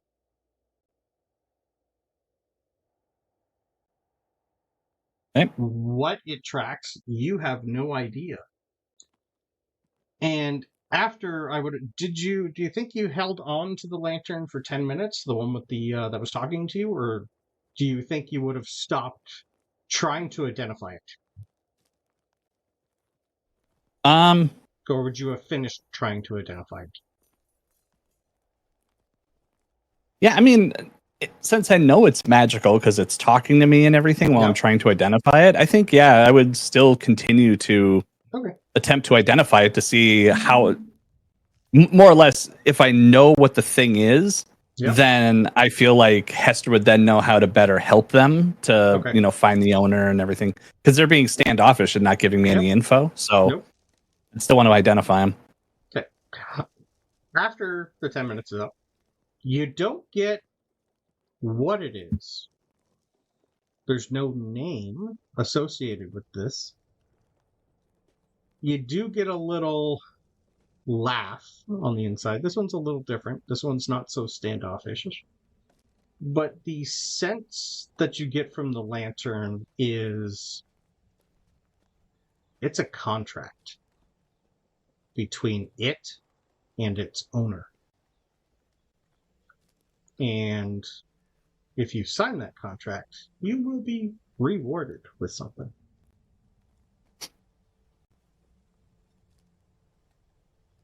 Okay. That's all you're getting from it. Okay. Yeah. I mean, Hester will be like, oh, interesting. And like just set that down and then identify the other one. And you said it's a lantern of tracking, but I don't know what it tracks. Not until you attune to it. No. Gotcha. Yep. Okay. So the only two magical items, the compass. So basically you have a compass, 2 lanterns, a grappling hook, a spyglass, and a picture of Reynard, his family, and Skye's granny. They are the most random items ever. Right. Definitely someone who was looking for something. But yeah. It's been 1 week since you... we're... Yeah, I went there too. 40. I always do every time I say that word. Say that sentence. It's the exact same thing. So let's go for a break. And then we will come back and deal with the other fun situation. All right. Yeah. Just as a clarifying question, with the 2 lanterns, just so I make sure. Yep. So the one that above table is the warlock patron, whatever. Yep. That's the one that has the pole. Yep. And then the other one is the lantern of tracking, but I don't know what it tracks. Correct? Until I attune to it and figure that out. The identify spell will just tell you what it is. Okay. Because I just want to make sure lanterns of tracking have like a couple different abilities for like there's like I think 10 different ones. Yeah. Yeah, because you could roll a d10 to figure out what it tracks. It looks like. Yeah. So I know what it is. So all I would know is that it's a lantern of tracking, but I don't know what it's tracking. I gotcha. One second, I'm gonna put it in. And so I know it probably won't come up, but just for whatever. So in D&D Beyond, it doesn't look like I can select an unknown one. So I just selected Celestial and then just changed it to unknown.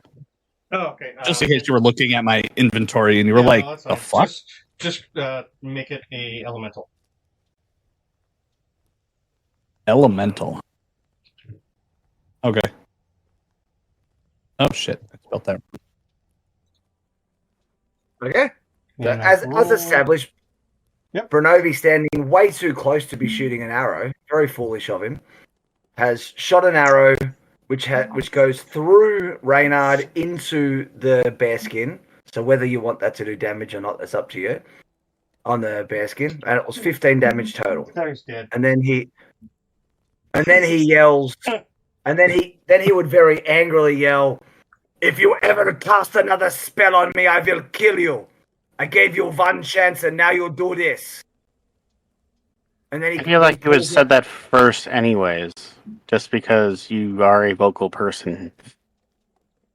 Well, After you break the spell, you'd be like, "You son of a bitch!" That's more when the charm comes off, but in and around there, yeah. And then he pulls out the deck of cards and he throws them at Reynard and says, "Since you are so obsessed with them, do what you want with them, but I want nothing to do with them again." And then he's going to turn his back on Reynard, giving him a chance to do whatever he wants, and he's going to walk away to sit down, but very intentionally turning his back on him. This also wakes up Orlin, as a reminder. Yeah, you said that before. I lost this stat sheet. What's going on? Has it been an hour? Is everybody here yet? Reynard, do you have an arrow in you again?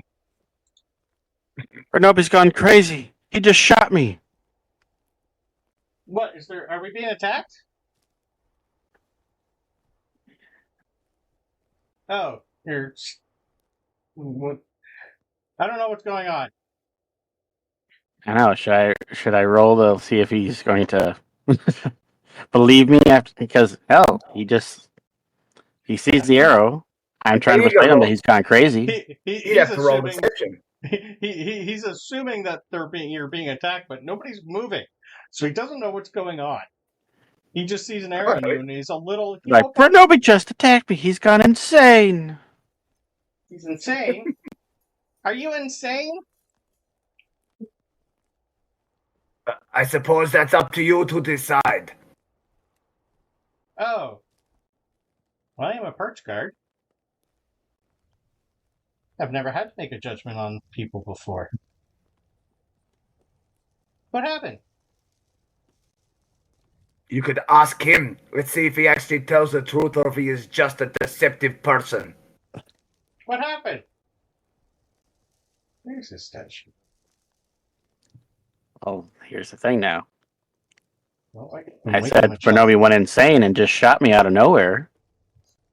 Would the perch guard actually believe me? Well, I will need a deception roll now. Come on, nat 20. Nat 20. This is the time for one.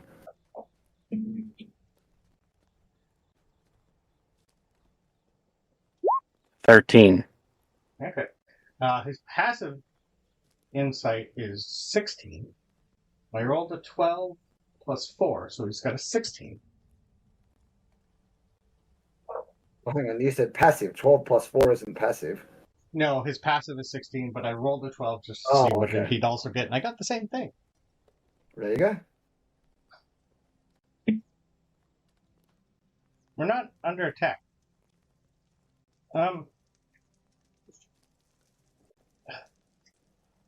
You guys figure your own thing out. I got much on my head, but you know,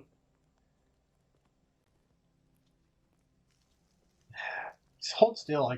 I got one spell left. I think I can heal you if you like.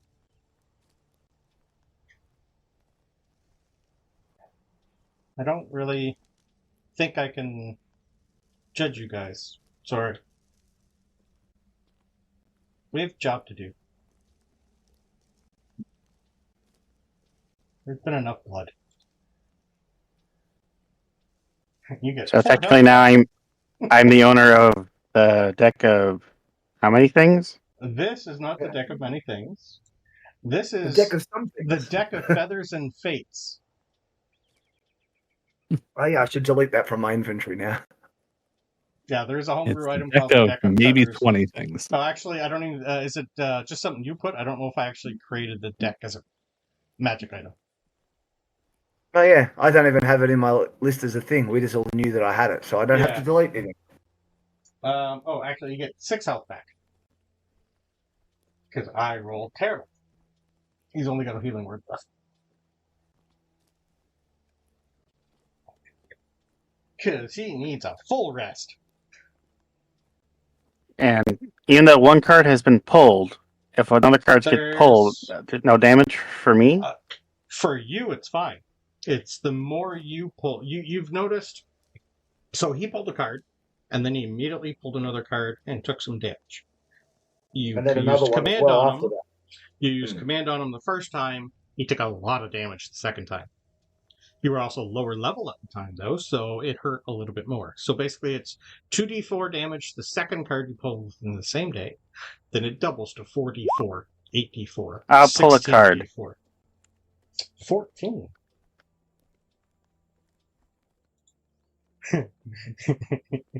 This is a good one. A claw appears on the card. And the claw itself kind of like melds into your shadow. You can cast invisibility 3 times on yourself. Each time you use it, something happens. Is that 3 times per day or 3 times ever? Just 3 times ever. Okay.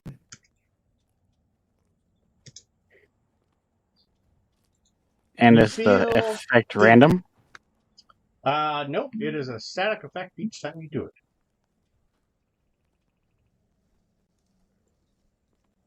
But I'm not telling you what it does until you do it, because you wouldn't know offhand. You probably shouldn't have even told him that. You should have just told him you have the ability to cast invisibility 3 times. Well, he still knows that, but yes. It could be a good thing, it could be a bad thing. You just feel like this, you have the ability to go invisible if you needed to.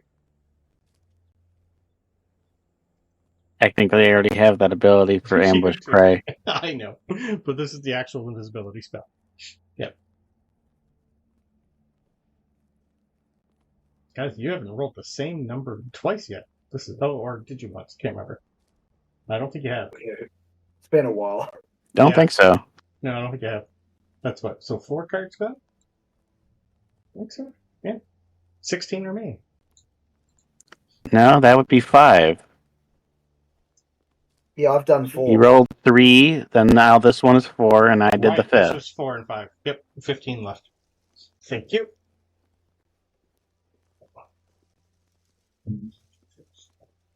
The deck is starting to dwindle. Well, yeah. 4. And he did pull the arrow out of you and healed you for 6. And he's keeping the arrow. Because it'll go in his bow also. One day I'm going to roll to see if anytime you guys shoot arrows, if they break. I've always wanted to encompass that into a game, but that's extra rolling and I can't bother.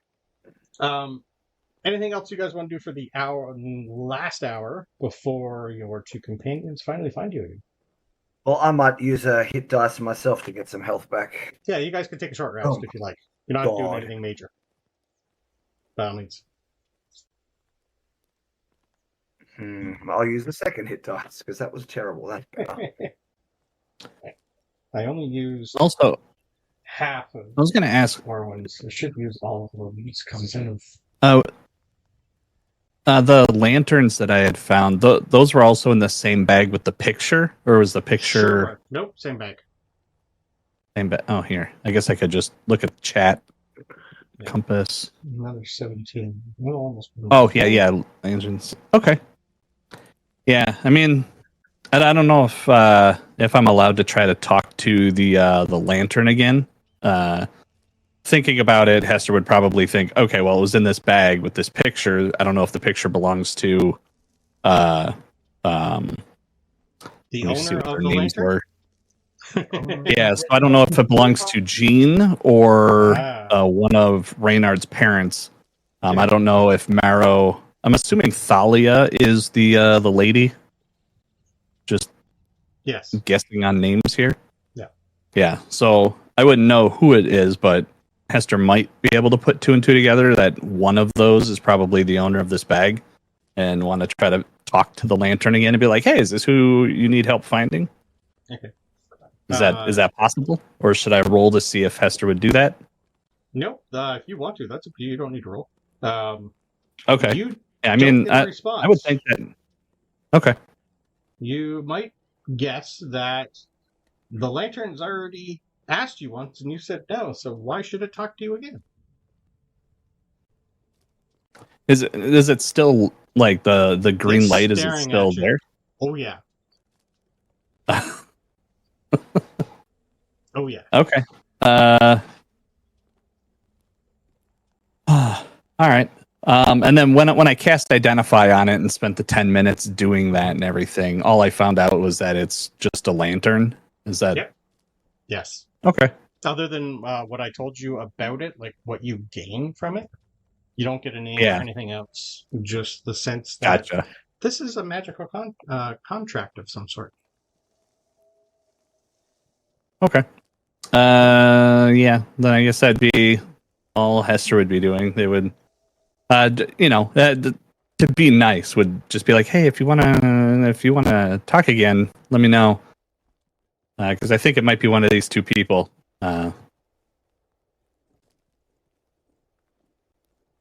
Just like hit me up. Okay, perfect. All right. What is the other two doing during your last hour? And what would you like to do with the bear now that it is skinned? Are you going to dry it? Like it's going to start, like the inside of it's going to get cold quick? Just tell me what you plan to do with it. Are you going to like stick it in the bag of holding for now? Because you won't have time to like cure it properly. Can a whole bear fit in a bag of holding? Or has he chopped it up into small pieces? He skinned it, so it's just the fur. The fur's enough that you could shove it in there, yeah. Definitely shove the pelt in the bag of holding for sure. Okay. That'll keep it. What if Hester doesn't want you to stick a bloody pelt in the bag of holding? Because you don't want. Well, I have the rest of his shit messed up. Susan's bag of holding. You have your bag. I have mine. Yeah. Oh, right. I keep forgetting you have that other one. His is just a wicker basket, though. It doesn't look like a bag of holding at all.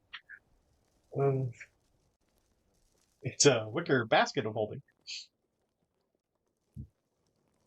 But yeah, easily enough done. It will go in there to deal with later. If you want to grab some camp meat, you can. I know Bronobi enjoys camp meat. Which is weird to have a deer folk eat meat, but it's humble. He's a special deer folk. I know he is. You gotta sing it. Cannibalism. Cannibalism. He doesn't file his teeth yet, so that's the important part. When he starts filing his teeth into canines, we might have a problem. We don't know that. He might have done it. What I really need to do is give you the primal savagery cantrip for Bronobi. And then you could really go feral. Alright, Skye and Irma. Eventually, with the help of each other, you make it across the ledge. I'm not going to make you roll because you know what not to do, and with help. Let's do it all over again. Yeah. For sake of brevity, you come into here. The tension in here is a little high. But for the first time, you see the remains of, well, there's no fur on it left anymore. It's just a big pile of meat that looks like it was some sort of creature. Bubo's just standing there doing nothing like normal. But yeah, I'll let you RP that up. So as soon as we come upon our companions once more, I'm sure Skye is relieved upon seeing Corvum, and kind of goes over, looks around, and everyone is healed at this time by now, correct? For the most part, yeah. Between, I think, using some hit die, I think everybody should be okay. Still not Right. like they're still spent because it's only been a short rest. But everyone looks mended for the most part, yes.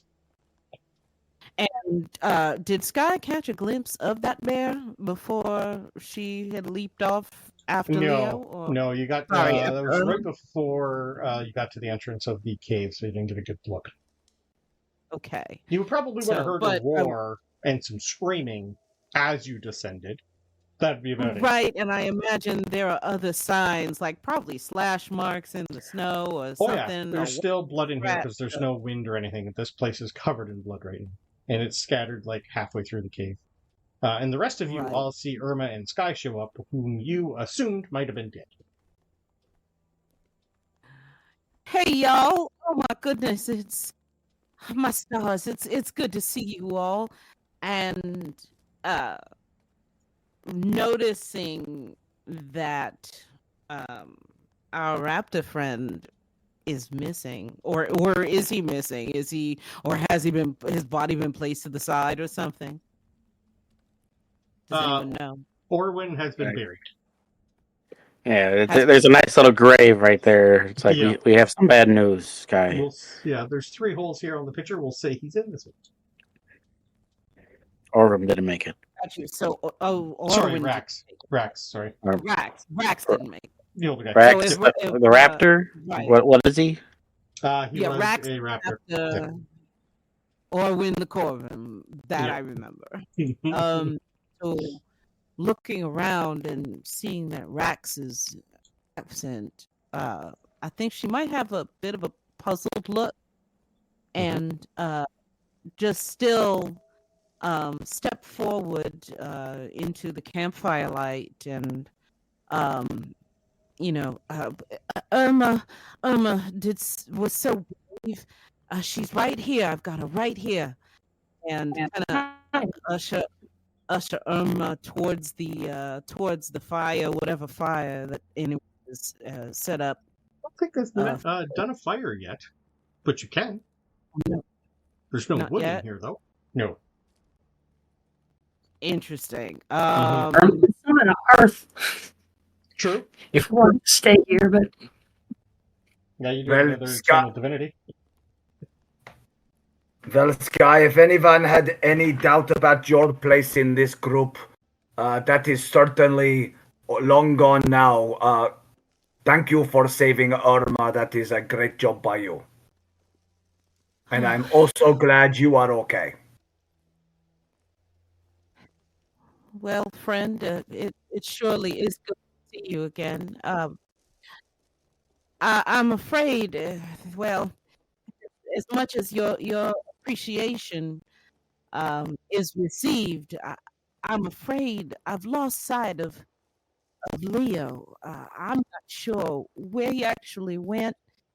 Looks like he was trying to dive after us to assist with Irma to prevent her fall. But don't worry about him. He has gone back home. He was just flying for fun, it seems. Oh, I see. Okay. I mean, that's, how were you able to know that? He somehow spoke to Corvum in his head, and then maybe spoke in my head about some issue with this lantern, but I am not sure. I was not in a mood to hear it. Okay, I see. And her visage will immediately clock that, and she'll say, Oh, I am familiar with that capability. Yes, yes. Okay. All right, good. Whew. Certainly glad to hear then that he is in good spirits and is whole, apparently. So, well, I'm so glad. That's such a relief. But I see at least one of our Perch God friends is still here. All of them. Good to see you, friend. You on the mend? All right. Yeah, it's been weird here, but yeah, I'm rested. I feel okay. Like I don't have any magic left, and it's been a day. But yeah, I did get a message from him, from Leo when he left.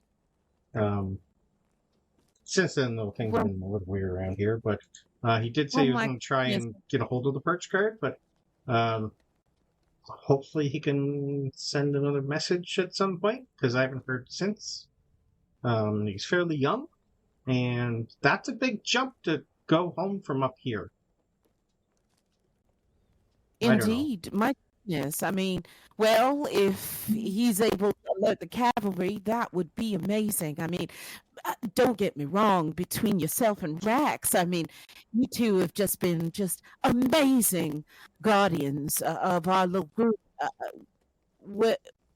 By the way, I don't see Rax around. Is he on patrol, perhaps?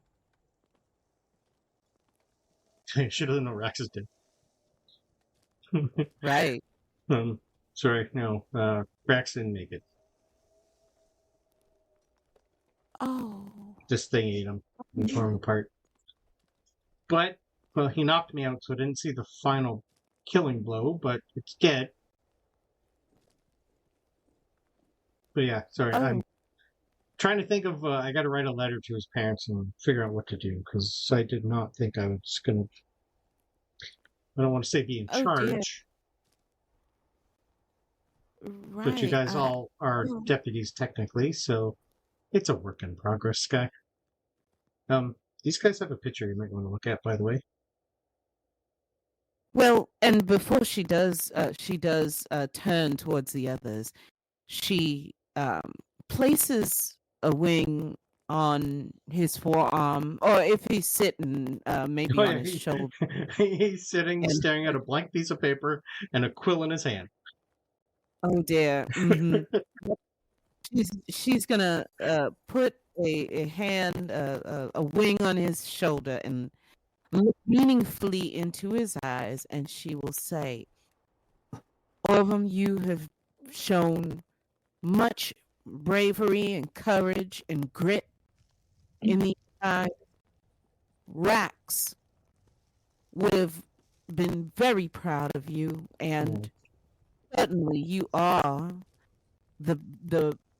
you're our hope, our guardian now, and that's not to put extra responsibility on you. It is a compliment to you, because I know I feel safer with you among our number. You hear? All right, persuasion roll with advantage, please. Okay, sure. If you roll well, I'm going to level him up. Come on, buddy. You're doing your best. Come on. Matter of fact, what is this? Ooh, I have advantage on persuasion for something. Hold on, let's see. I think that's for being a Corvum. That's for being a Corvum. Yeah, it's so yeah, like this is bread and butter for Corvum. This is what ravens do. This is it. Crows and ravens, right. Yeah. You're meant to deceive and tell people they're doing good, even if they're not. This is it. So, but trying to just build them up just a little bit, because I mean, here we go. So advantage. See what we get. Okay, I'll take that 19 for sure. We'll take a 19 and we'll put him to level 5. Hey. Yeah, we'll change him from a CR2 to a CR3. I'm good with that. We love to see it. So I'm curious, how does this realization, or how does her statement affect him physically? What happens with his expression and whatnot? Well, for him, his backstory is like he wanted to be a bard. You know that because he's done a few. He likes to sing. He's done a few more magical bard stuff. But I'm going to give him a level of ranger. And he pretty much like starts writing. Okay. Okay. Good. Yeah. Good. And as she leaves him to it, she turns to the others and says, "Friends, I am so relieved to be back on you. What's this about a picture?" Oh, and then while he's mid-writing, he's just going to look at Irma and go, "Irma, can't meet. Food." No, please. I'll get on it. Please, this time. Thank you. This is a do it, please. First time he's told you to do something, not ask. Oh my. Okay. Say it from your chest. Let's go. You're going to have to create a character now, yeah? Instead of a statue. Hey. So yes, she will turn to the group to inquire about this picture that Corvum just mentioned. Hester at this point would have been, a little farther into the cave with Bubo and just been, tinkering with them, not paying attention to the fact that, Skye and Irma are back, just more focused on, just their tinkering like they always do. Yep. And then I'm assuming somebody would, call to me to be like, "Hey, we got to see that picture," kind of thing. Probably, I would assume at some point. What you doing over there? Yeah. So then Hester will look up and see that they are back and get super excited and run over to Irma and give them a big hug. And just be like, "Oh, you made it! You made it! Oh, that's so good! Thank you! Oh, you made it!" I'm glad I made it too. I made it back to y'all. I was so, back. I was worried after I cast Featherfall. I apologize. I got kind of stuck with fright. I didn't know what else to do. And then Skye. Oh, thank you, Skye. Skye jumped off and went right after you. Thank you, Skye. Oh, you're quite welcome. I'm just so glad. It's really amazing for the amount of time we've been traveling together. I think we're really turning into a good team.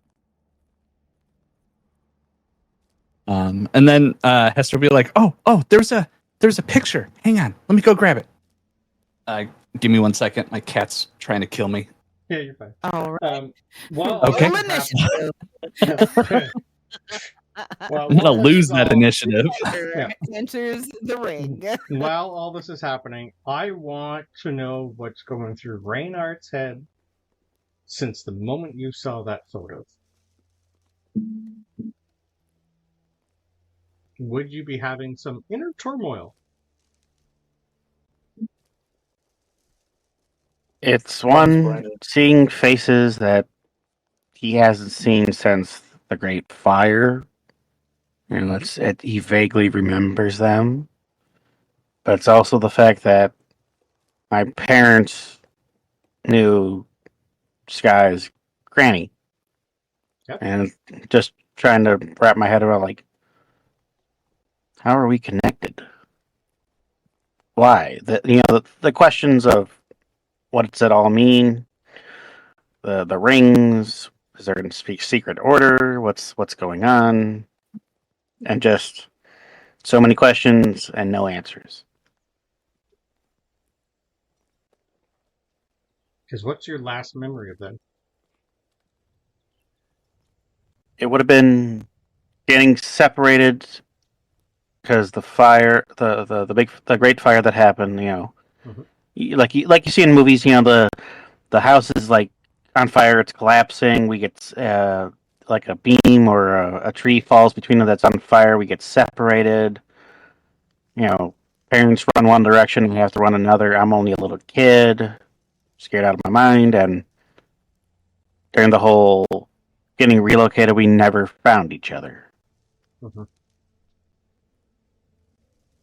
They think I'm dead. I think they're dead. We don't know. Yep. Okay. And it's been 15 plus odd years. Yeah. Or close to 20. I don't know. I'm not even sure how many years.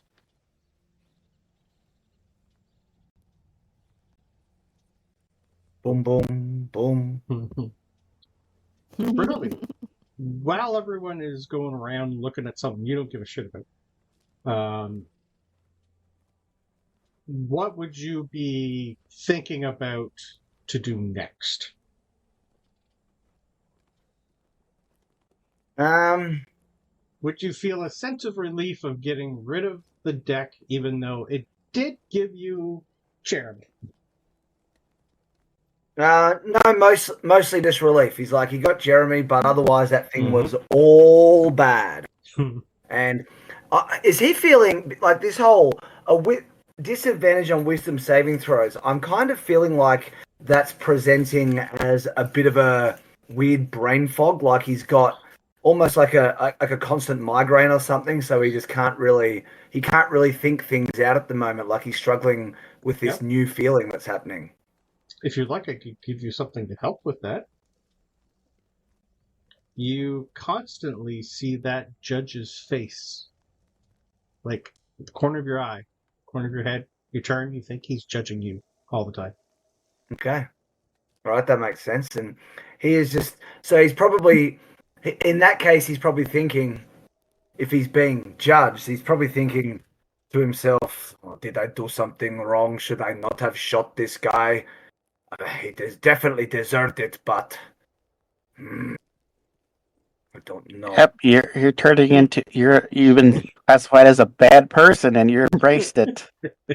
It's one of those things. It's like, yeah, when you lose the ability to reason what's going on, yeah, that's going to be a hard one for Bronobi, who's used to be up front, doing everything on his own, knowing he can do it and should do it, and this is just a normal day to you, and now you're looking over your shoulder all the time, sir. Yeah. So it makes sense. He's always going to have that little thing on his shoulder, and he's going to think, can I fix this somehow? I can't unshoot him, but it's not like I have my cards back either. Not that I really want them.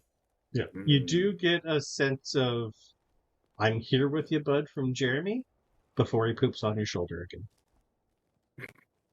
Bronobi will actually stand up and walk over to Reynard and say...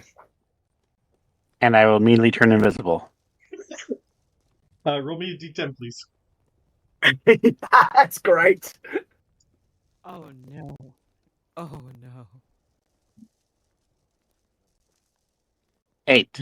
You take 8 necrotic damage. You still stay invisible, but you take 8 necrotic damage, sir.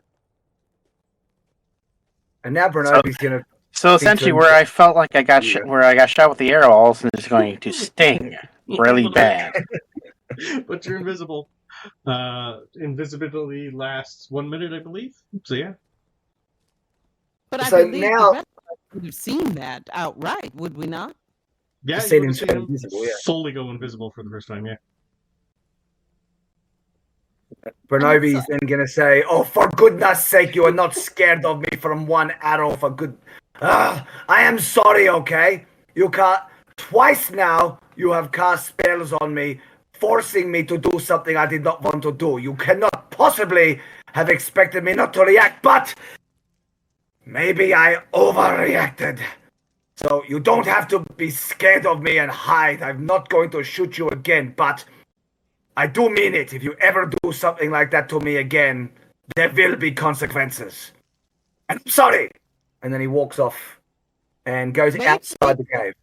I think, on the way, before he breaks away, though, I think Skye might go into mama mode just for a second. That's okay. Orwin's about to go into daddy mode because he's never heard of or seen the deck before, and now he's curious. I'll let you go first.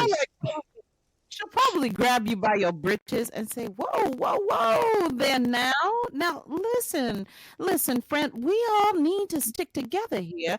And she'll cause calm emotions. Before that happened, I did an unarmed strike for a 21 to hit on Bronobi. Well, okay. Okay, So a 21 hits. After And- my calm and- emotions, or before? Just before, but since I do 0 damage, it's me reappearing, pointing at your chest, saying, "What's that?" and me doing the flicking of your nose little thing. No. Made you look. Okay. Then it's a just-in-time spell, is what it is. Then I look at you right in the eyes and be like, taking my 2 fingers and be like, "I'm watching you and you're watching me," kind of maneuver, afterwards. So what's the saving throw on calm emotions, which I'm obviously going to fail? That is charisma save of 13. Oh, okay. Not disadvantage. Let's see how I go. What is my charisma? Yeah, it's one of the not wisdom. It's one of the charisma. At this point, you're going to basically have... Well, this is happening. You can still do your roll. Orwin is definitely going to go stand up and go, "I just lost a father figure. This is not the time. I've already said it once. We have a mission. Right? Do I need to take that deck of cards away from you, Reynard?" No, here, just take one. I roll persuasion, see if he does. No. Persuasion. Right. No, come on, Lenny. This is great. I love it so much. So in casting the calm emotions, 3.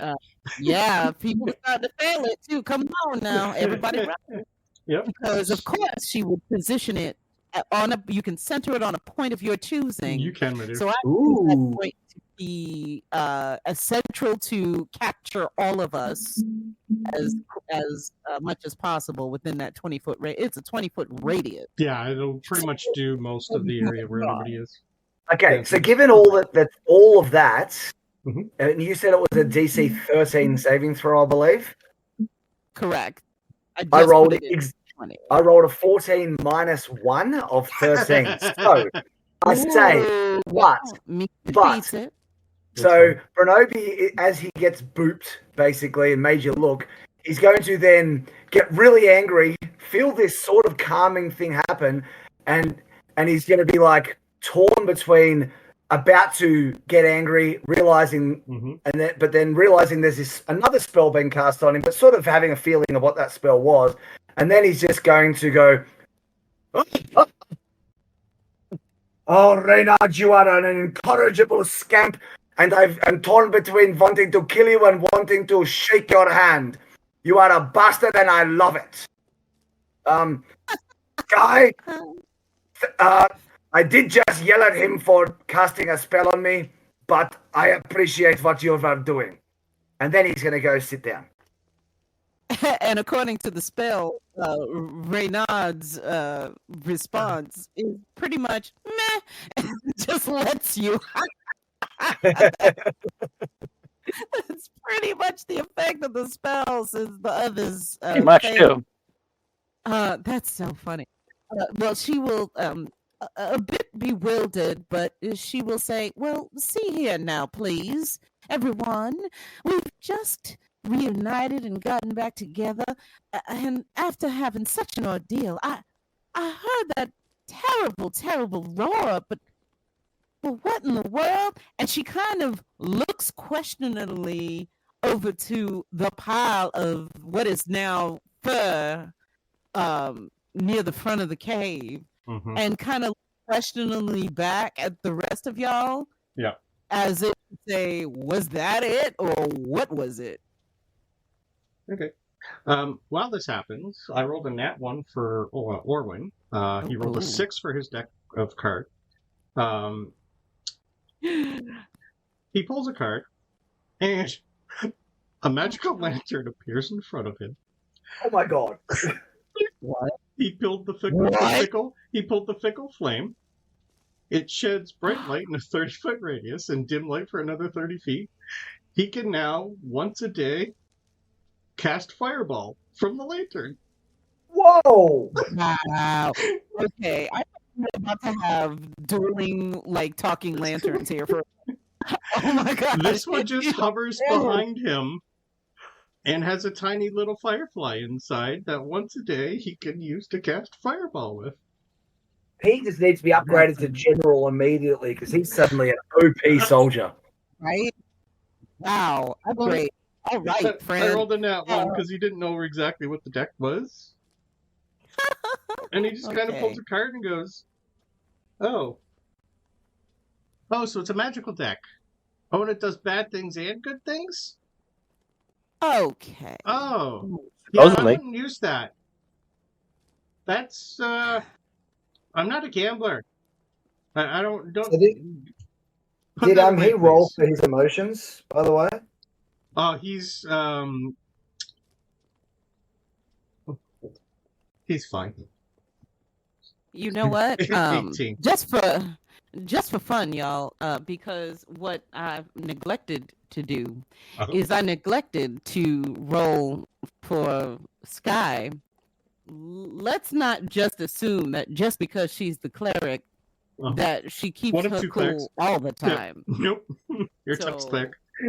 But Andrew, since you just cast Calm Emotions, I'm going to ask you, do you want to pull one too? As I persuade you to do so. No, sorry, that I shouldn't have either. Put that away. Please don't. If you want to do it yourself, don't offer it to anybody. If you do, you're going to have to take it. Well, okay. So, thankfully, Skye failed against her own save. So, she too is calm.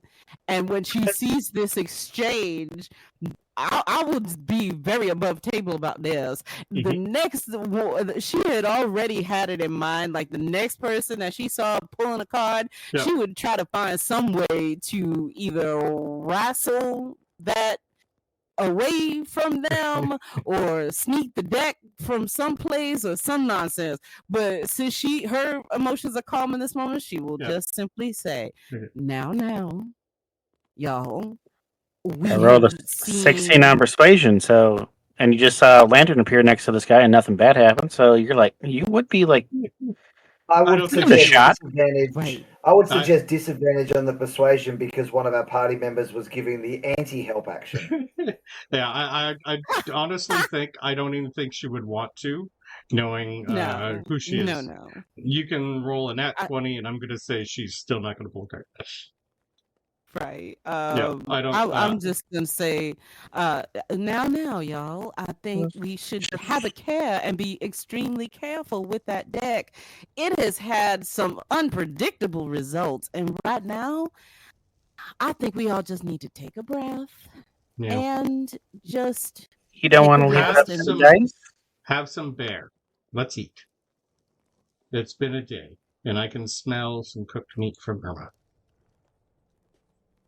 Yeah, Irma's just been like ignoring that as best as she can and just looking over in the corner.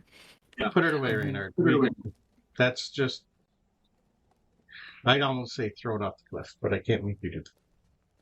No, because I'm going to try every day to get. Every person I meet, I'm going to try to get them to pull. That's fine. That's up to you. As everyone tucks in and partakes of some bear steak. I think if y'all have buried the body and told her where you've buried the body for Rax. Yeah, we'll say he's like over here. Just over in the big hole here. Like a little, probably a little cairn or something, since we are on a mountainside after all. And she will sit by that cairn. And she will do a silent prayer to Rhea on his behalf. Basically calling to her to invite his spirit to her, to watch over his spirit in the hereafter, and to further protect us from further harm as we continue on our way. Cool. I like that. Yeah, Orwin will pretty much like come up beside you and just say he wasn't religious or anything, but thanks. So, and he's going to hand you the letter that he wrote to Rax's family and just say, "Is this good?" Brandon didn't write it. He did. Wow. And she will admire his handiwork, and the writing is not great, but it's serviceable. Few tears. Sure. Yeah. A few blood stains that he hasn't prestidigitation off, but yeah. Sure. Rough guy. Well, and she offers him a few words and says, well, I realize that he was your dear mentor, and I don't know how long you served under him, but Rax seemed like he was the type of person that you definitely would follow into battle any day, just because of his personality and his stature, his character. Well, thanks. Well, don't you ever think though that you have to immediately follow in his footsteps? However, you are making your own way here. Well, I do have bosses I report to, which I really should try to do. I just don't know how from here. So the people in charge will be able to figure out what to do with me. But yeah, this is going to be, hopefully I survive the whatever comes next for us. But yeah, we'll it's about, I'd say about 3 o'clock in the afternoon by now. So it's up to you guys whether or not you want to go back and stay at the bandit camp for the night before you move on, or if you want to go a little further or stay here for the night. I'll leave that up to you guys. Whichever seems the most fortified, I would say, against the elements. You'd be warmer in the bandit camp. Okay. I think that's where Skye's... Yeah, it had provisions and a fire. Sure. Yeah, I think that's where Skye's vote would be. Okay. Yeah, let's just head on back. As long as we can get there safely. Yeah, you're not too far. You're only about an hour from here to there. It's not too bad. I can't remember. Did we go over you seeing the photo? No, not as yet. Okay. We'll say at this point you're finally shown the photo. And so, the photo is mom, dad, and a baby, and your granny Jean with her necklace on behind the sign for Salter's Port. On the back of the picture, it does say Marrow and Thalia and Reynard Red and Jean Thistledown. Her necklace only has 1 bead on it currently. Interesting. Wow. Okay. So obviously a picture taken in her younger years, probably in the I'll take a history roll. I would love that. Yeah. I would love that. Because this certainly seems like the heyday of her adventuring days. Yeah. Reynard, how old are you? I put my guy at 22. Okay, so this is 21 and a half years ago.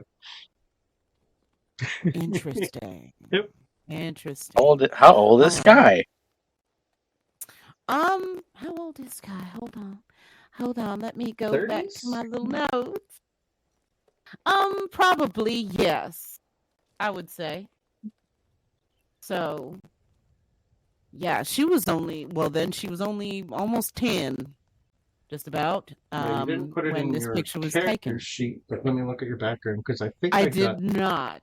I don't know if we got. I thought we discussed 30s ish. Correct. So yeah, Yeah. we can say 30s ish. So she might have been 10 years old when this photo was taken, and I think it would just snatch the breath out of her chest to just see Grammy Jean just in her prime, and with that twinkle in her eye that she remembers when she was growing up, seeing in her eyes. And she would, I guess, take Reynard to the side, or while they're walking, kind of rush up to Reynard's side and say, "Reynard, what? How is this that our families knew each other? This is incredible."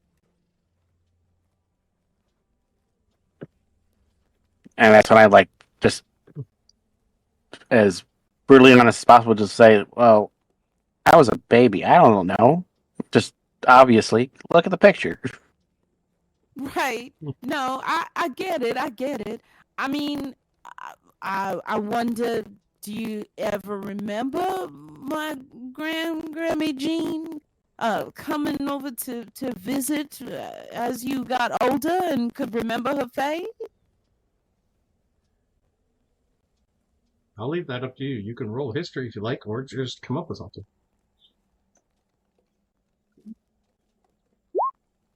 9 for history. We'll say no. Oh, Too young. gotcha. Well, that is a mystery. And she kind of fingers the necklace that she now wears, and says, "Well, I guess I'm glad to know you that, I'm glad to know that we've, our families had a past together. What's this ring? And matter of fact, sorry. DM, have I ever seen?" This is a different necklace. This is her prayer beads, but there's only one bead on it. Oh, this is her prayer This is bead, what but you're there's only looking one for. bead on it. Yeah. That's the one Here's I'm an looking interesting for. question. And no, the I ring. did a history check. I don't remember anything.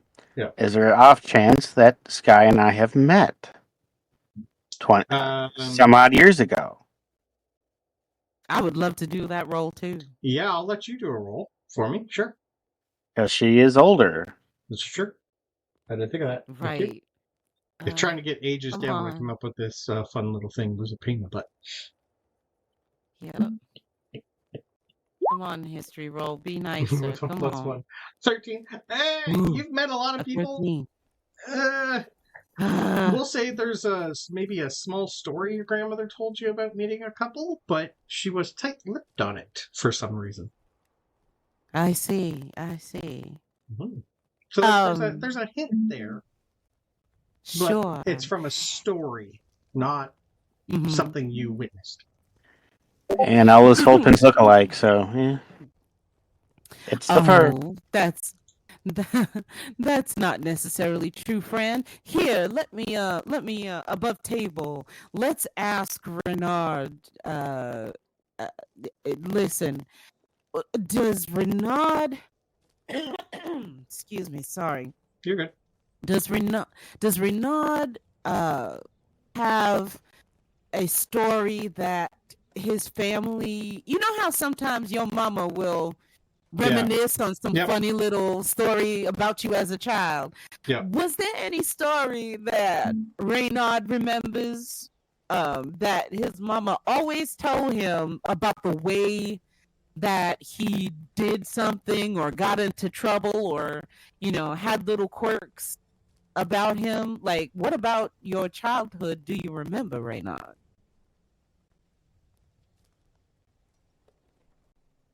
Pretty much, probably not a damn thing. That's above table and as a character. I don't even remember my own childhood. Give me this is one of those situations where maybe thinking about it and taking the time, maybe like trying to figure out a scent or something. I'll take a history roll at disadvantage and give me 15 plus. I'll come up with something for you. Mm-hmm. Yeah, too young, sir. And since now my character is technically possessed and has memories of a different life, there's no way in hell he's going to remember. Oh no! Oh no! Okay, well, Skye will. Then Oh, Skye yeah, will sorry, I simply forgot say, about that part. Yep, right. Thank you. "Oh dear, Yeah, I forgot you got the extra. So- Yeah, you've got an extra passenger." Well, sure do. that's There's a a lot of different memories in there. conversation for. He knows That's more a about different those conversation memories for than another his day. own. Yeah. Oh Yep. no! So it's like trying to remember running a tricycle, but there's feathers involved. I'm like, no, that's not me. Wow. I have fur. I think, right. I think seeing the puzzled look in your eyes, I think Skye will feel a little bashful in the moment because she'll almost feel like, well, ooh, was that question too intrusive? She'll backpedal a yeah. little bit and say, well, both of us might have been too young to remember these things. But I wonder what is this ring? And DM, does Skye remember her Grammy Jean walking around with a ring of that nature? Yeah, I'll take another history roll on that one. Straight roll for this one. All right. Let's see. Oh, that was Yeah, a 30. not with the 12. 12. No, sorry. All right. You've seen her. She had a variety of different things over the years, but nothing currently stands out in your head about that one. No. And that, well, I imagine that's packaged all in my role, but I was going to say, is there a symbology on the ring that... Picture's too small to see what's on it. Yeah. Mm-hmm. Yep. Okay, fair enough. Well, but it seemed like our families were definitely in good standing with one another, and well, I'm glad to form a new relationship with you, my friend, and she will offer her wing in friendship to Reynard. And that's when we fist bump. Right. Love it. All right. And continuing on. Yeah. So eventually you guys find your way to the lovely bandit. Well, it's more of a way station in camp, hidden in the middle of nowhere. Just lucky enough to stumble upon it. There's still nobody here. The fire is still going, and there are the scattered remains of 3 bodies, a winter wolf, and 2 mountain lions here. Now, this is a place we already were, right? Yes. The door, Okay. I would assume, I don't know if you closed it or left it open. It's cold inside and the fire's gone out. Because it's been a while. But it is serviceable for the evening if you like. There's lots of beds, enough for all of you. Sure. Yeah. But I think out of respect for the dead, no matter how hostile they may have been or not. Yep. I think it's just good to let's clear these bodies out. And she looks meaningfully towards Corvum. Yeah, they're bandits, but they might have not always been bandits. That's fine. Mm-hmm. All right, I'll take first watch. Well, can't we Let's just close settle the in. door? Yep, I'm still putting a watch. Because this isn't ours. I'd almost think when we leave, let's burn it. They can't use it. I don't agree, because what if travelers like us in the future are needing something? Some person gets lost. I would rather there is a chance of them surviving. Well, if they're in these mountains, they're either part of the Perch Guard and can survive on their own, or they're bandits. Until I know more, You mean like Leo? Well, he was captured, so that was his. He wasn't captured here, though. He was captured at the avium. Even still, this house could have been useful for him if he escapes and from bandits out in the area and suddenly comes across this. Why destroy a perfectly good building? The building is not the bandit. Well, fine. I will claim it in lieu of the perch guard then. That's more than fair. More than fair. That'll work. Here, I'll help, and she'll even do her best to get a fire started. Yeah, there's lots of You things. know what? I don't know if Sacred Sacred Flame. I don't know if Sacred Flame works that way. Yeah, not really. But It's more holy fire than anything, but there's lots of strikers here. Yeah. Sure. Yeah, there's enough embers in there to just throw more wood on. This place is fairly well stocked. Yeah. Well, Ian, to be kind of creative, since we're putting wood in a fireplace, I'm going to take out Pumpkin Slicer because it has the ability to do some fire damage to plants. Yep. So I take my blade and poke the damn thing, and There you go. Start fire by stabbing. That's one of the best ways to start a fire. Okay. I think this is a great place to end it, and we will get you guys back up, headed up towards the Bandit Keep next session. That's fun. You only got like 2 days to get up. We're going to skip pretty much most of that. Because I've done a lot getting you up to this point, so I'm okay with skipping to get you up near the Bandit Camp next time. Okay, I got to shoot off. Good timing because I've just had a tradesman turn up just with some electrical issues. So thanks, guys. Thanks, guys. So fun, you guys. Oh, yeah. This is a